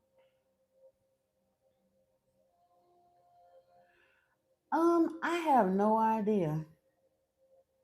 Some people say that it's 50,000 years old. Some people say it's 22. I don't know that they ever finally decided it. Um, I honestly believe that the noses were knocked off so that it would not, you wouldn't be able to see that it was a black face on it, quite honestly, because you got to remember, whatever happened out there, somewhere down the line, the story has been switched up that the Egyptians that we see today are the original Egyptians, and they're not. The original Egyptians looked like any other Africans, like they were black. And they found a lot of older artwork that bears to that. The face of the Sphinx was black. I'm saying they were, when they started doing a lot of this invading and moving and defending and all the rest of that, the statues were defaced to keep people from knowing their real history. The Egyptian culture, that empire was very, very powerful.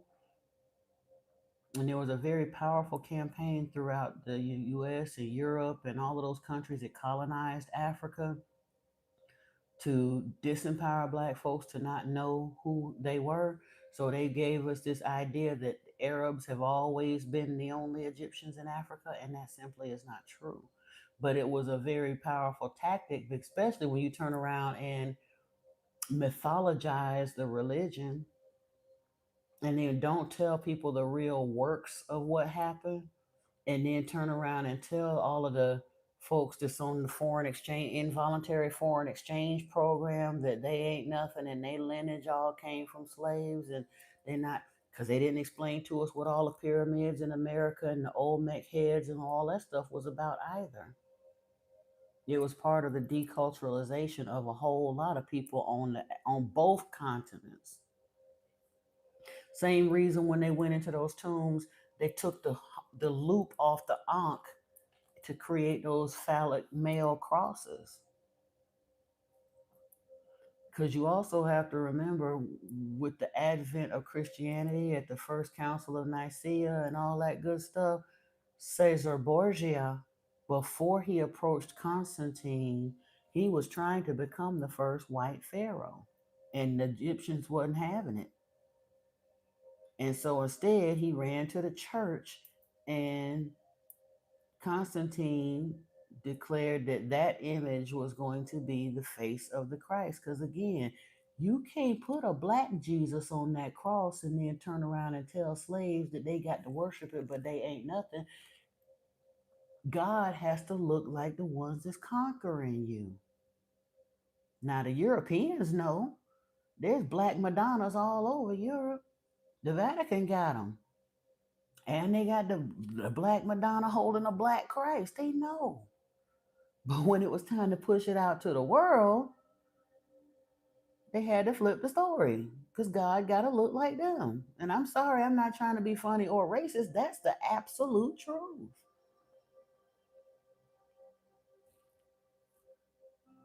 It would have never gone off if they had tried to paint the Yeshua story where Yeshua looking the way he really looked. Exactly. If he looked like, but here's the thing, bro, 100, he didn't look like no Middle Eastern man. Even the scriptures tell you his hair was like wool. Middle Eastern man's hair ain't like no wool. Yeshua was a black man like the rest of the Jews.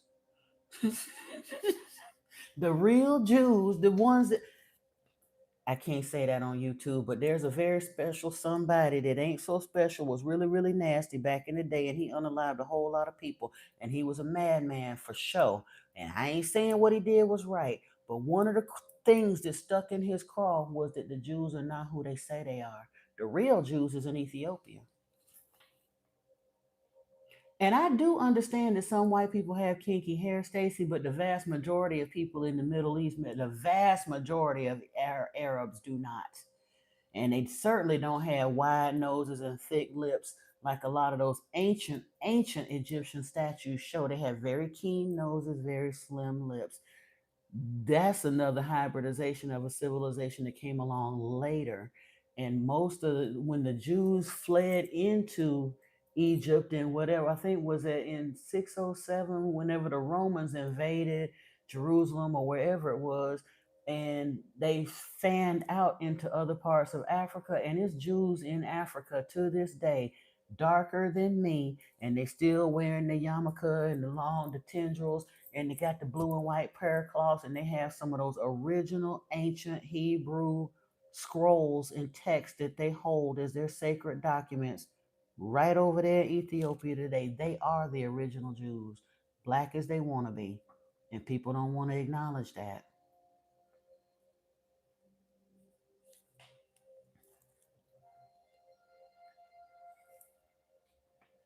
Uh, okay, but guess what? The real First Timothy was written by Paul, and Paul don't have no power over me. That's the Antichrist, boo. That Bible verse does say that, but the whole New Testament was written by the Apostle Paul, who was the Antichrist.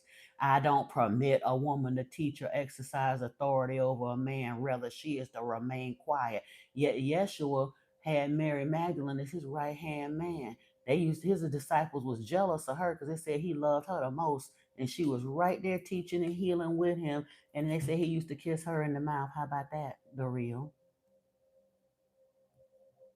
I'm not a Christian, so I don't have to be quiet because Paul says so. And that's not the fullness of that context either, because I was a Christian for most of my life. They're not permitted to teach or exercise authority in the congregation over her man. A woman could not preach in the congregation in the presence of other able bodied Christian men. But if there were none spiritually qualified, she could teach and pray in the congregation so long as she covered her head. Thank you. But she could not pray, preach, or prophesy in the presence of her husband unless if he was spiritually qualified.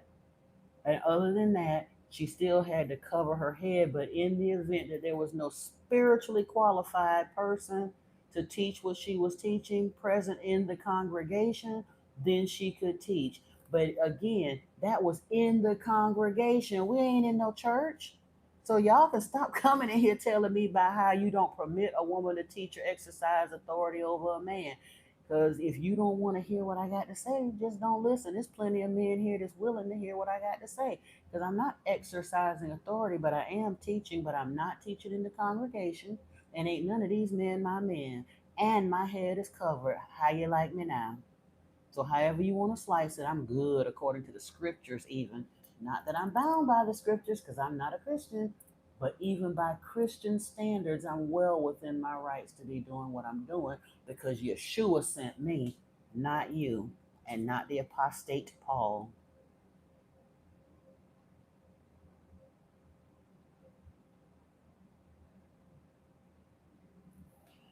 You talking about this is pure fantasy? You on some nonsense, the real. But you'll find out one of these days. No, Christianity is Satan worship, and you know your place, which is off of this channel, because this is my channel, and you two let me have it. So as long as I have it, I can say what I need to say on here, and the folks that's here that want to be here is here. If you don't like what we're saying, just leave. How about that? Yeah, they do. The Gospel of Mary Magdalene do say he's married to that she was married to him. They were an alchemical union.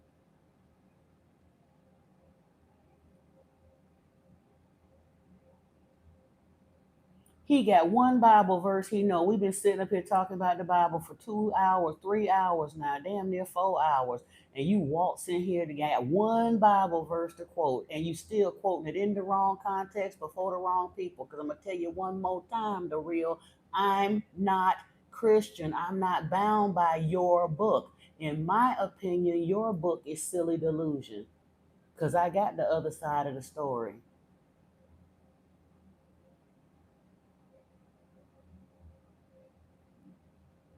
I know. Here they come. Hey, Shawanda Sheree, how are you? Oh, dang, Brittany, you was itching to do it. Tasha beat you to it.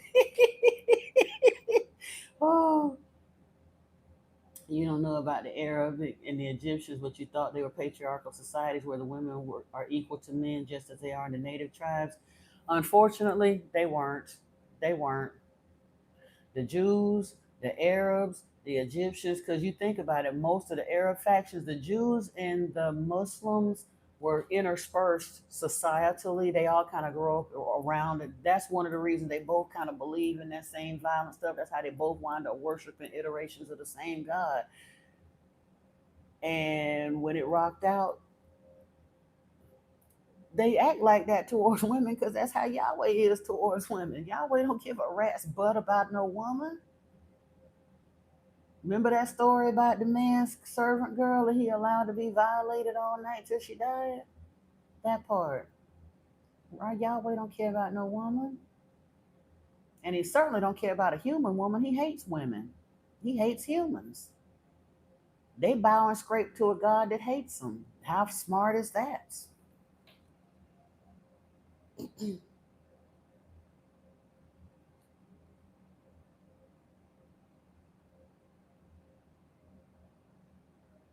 Oh, that's cool, Stacy. I was just telling him that because again, I was born into a Christian household, deeply religious, and I followed down that rabbit hole. But I've transcended from that, so he can't sit here and tell me what I don't, what the scriptures say I can't be doing in the congregation, because I ain't in no congregation.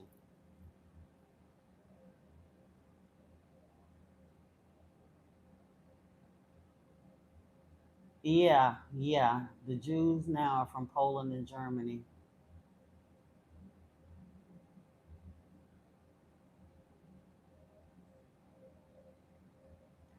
Ooh, I forgot you said that. Well, that's up to you, darling. Again, you just here to understand and learn. So I ain't do your thing. I ain't gonna say nothing about that. You'll leave or stay as spirit allows you to leave or stay as whatever you are led to in your ascension cycle.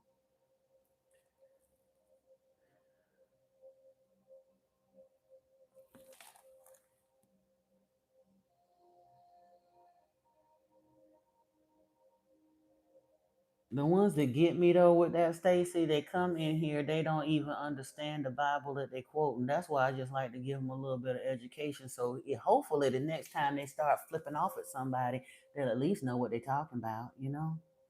Because trust and believe, the religion that I was raised up in, they took that real seriously. Women couldn't. Now there were certain little demonstrations and skits and things that we could do. We could not wear no pants. Now they've softened it somewhat in the years because I think the rolls are down, so they got to get the numbers up. They can wear pants and stuff now, even though I think it's kind of frowned on. But we could not wear pants, and outside of them little Bible skits or whatever that we were doing, yeah, there absolutely was no praying of women in the congregation. And if a woman was called upon to read or whatever, she had to cover her head. So yeah.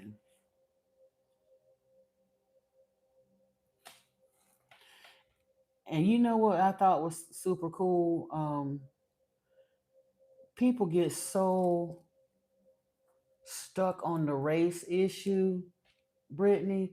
But I was one of the college courses I took. I did an online college for a while, and I didn't even realize what they were saying that racism really was a vehicle of the second wave of slavery because they had to justify continuing because they were sitting there trying to say that black people weren't fully human. That was the justification for the first wave of slavery. And then somebody decided to point out to them, like, hold up, that may have been true. You wanted to call them heathens, but you done brought them in here and you're breeding them. And then, thanks to the genius of Willie Lynch, he told them to go ahead and deliberately adulterate the bloodlines by teaching slave masters to strategically mate with them to weaken the family and to adulterate the bloodline. So after 2 or 3 generations of that, the children that are the offsprings of those slaves, you can no longer say that they're not civilized because they catch your blood in them. Now what you gonna do? And that's when they started playing up the race issue. Racism wasn't really a major thing because you think about throughout Europe, how many Italian and British and Irish histories over there have members of the gentry that were black, even if they were so called from the wrong side of the blanket. It wasn't a huge thing until it was made a huge thing to justify continuing slavery.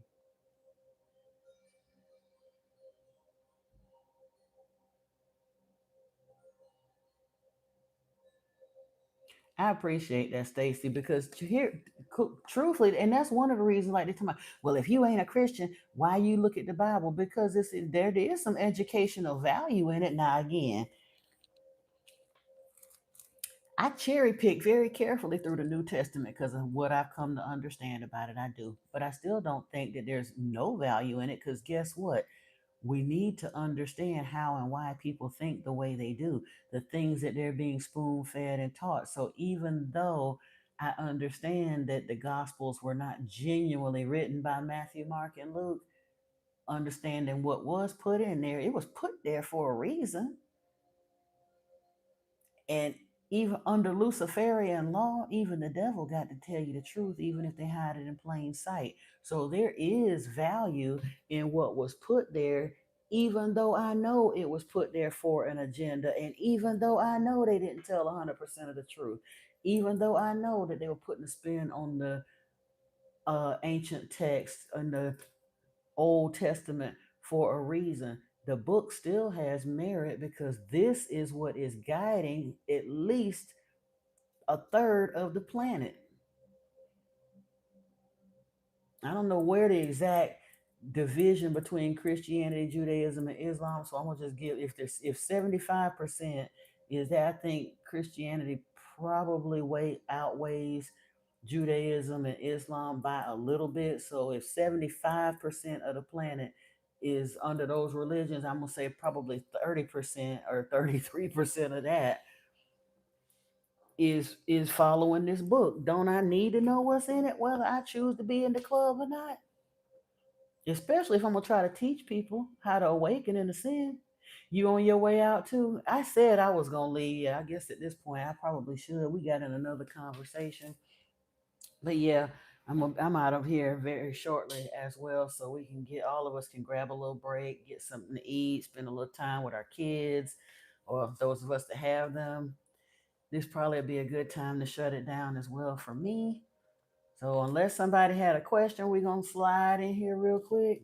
You say you believe so too. You stick around because you never really studied it before you woke. You was woke before and you started reading it for you. Yeah. And take what you can agree with here and leave the rest. Because that's what happened. Like when I go through, I'm reading the book of Enoch right now. I'm gonna take what I can process. Maybe I have to double back another time to get the rest. I don't know. I can understand as much as I can understand, but I was so shook when I started reading the Bible again after having been away from it for a few years. When I started reading with the newer understanding that I had, and I'm like, or actually, I'm reading it with those few little things, those tweaks that I said that allowed me to see it differently. And I'm like, whoa, wait a minute. You mean to tell me this was here all along and I missed it? But before, admittedly, when religion is being crammed down your throat and it don't quite set right with you and you're only doing it because you're being forced to do it, there's a lot of the scriptures. I did read it technically, and I do know how to read with comprehension, but because I was already being given a watered down twist on their interpretation of the scriptures to start with, and I didn't have the consciousness or the awareness or the spiritual maturity at that time to buck the status quo and question what I was being told. A lot of it just went over my head because I was attempting to accept it the way they were teaching it. It didn't make no sense to me, but that's what they said it was. So I had to accept it. Now that I can come back, I've stepped away, been away from that long enough that it doesn't hold sway on me like that. I can genuinely just read it with comprehension and get like I say, I'm a lot of this stuff. I'm like, whoa. So that's what that really say, and then now I can understand kind of sort of that's what that actually means because it actually says something different than what they said. But in any event, I'm gonna scoot out now, and I definitely hope that those who are with me tonight, I mean with me now, can join us tonight. I will be on Anunnaki Oracle Priestess at 8 p.m. Eastern. And if you got a question for the cards, you can come on in and hopefully get an answer. Or even if not, if you get a chance, tune on in because very often, even if you're listening to somebody else's general messages, you might get a message for spirit as well. So if you're able to join us and so inclined, I definitely invite you to step in then. Oh, you have a great day as well, Miss Stacy. Absolutely. Have a beautiful rest of your day. And if you're not able to make it on tonight, I'll see you all on Sunday evening, tomorrow evening, right here at 8 p.m. Take care now. Peace and blessings to you. I love you. Namaste. You said I should start a panel where you can interact live with each other? What do you mean have well who could interact live with each other? What kind of panel? Because a panel can only answer questions like a poll, Maurice. If you honestly, if you want to interact live with us, email me at modernmysticmessages@gmail.com. I will send you a link to our WhatsApp group. They do get some lively conversations going from time to time on there. Oh, you can on TikTok? Okay. And I am Brittany keep trying to tell me she low key like get your butt over there on TikTok, girl, which I am gonna do. I gotta look into that and get myself going there together. And truthfully, they'll be mad, but we might all migrate over there. I'm not gonna stop putting content on here, but like you say, I might actually migrate my live streams more over to TikTok and then see where we go from there. Just upload stuff. You said you'll go back if I go. Okay. I definitely will look into it. Today is Saturday. I'll probably be Monday for real when I really get a chance because, like I said, I'm behind on my readings and stuff. But I will give it a good, take it under serious advisement. Uh, the family has spoken, so yeah. Okay, Stacy. And like I say, I'm not going to leave this entirely, but they're telling me that it will work. And honestly, Brittany trying to help my pockets grow. She said that the channel will grow, and not only as far as the numbers, but tarot is big over there, and folks actually pay for readings over there. So yeah. All right, sweethearts. I love you. I see you all that can make it in a little while. The rest of you, I'll see you tomorrow night. Have a beautiful, beautiful rest of your day. Take care. I love you.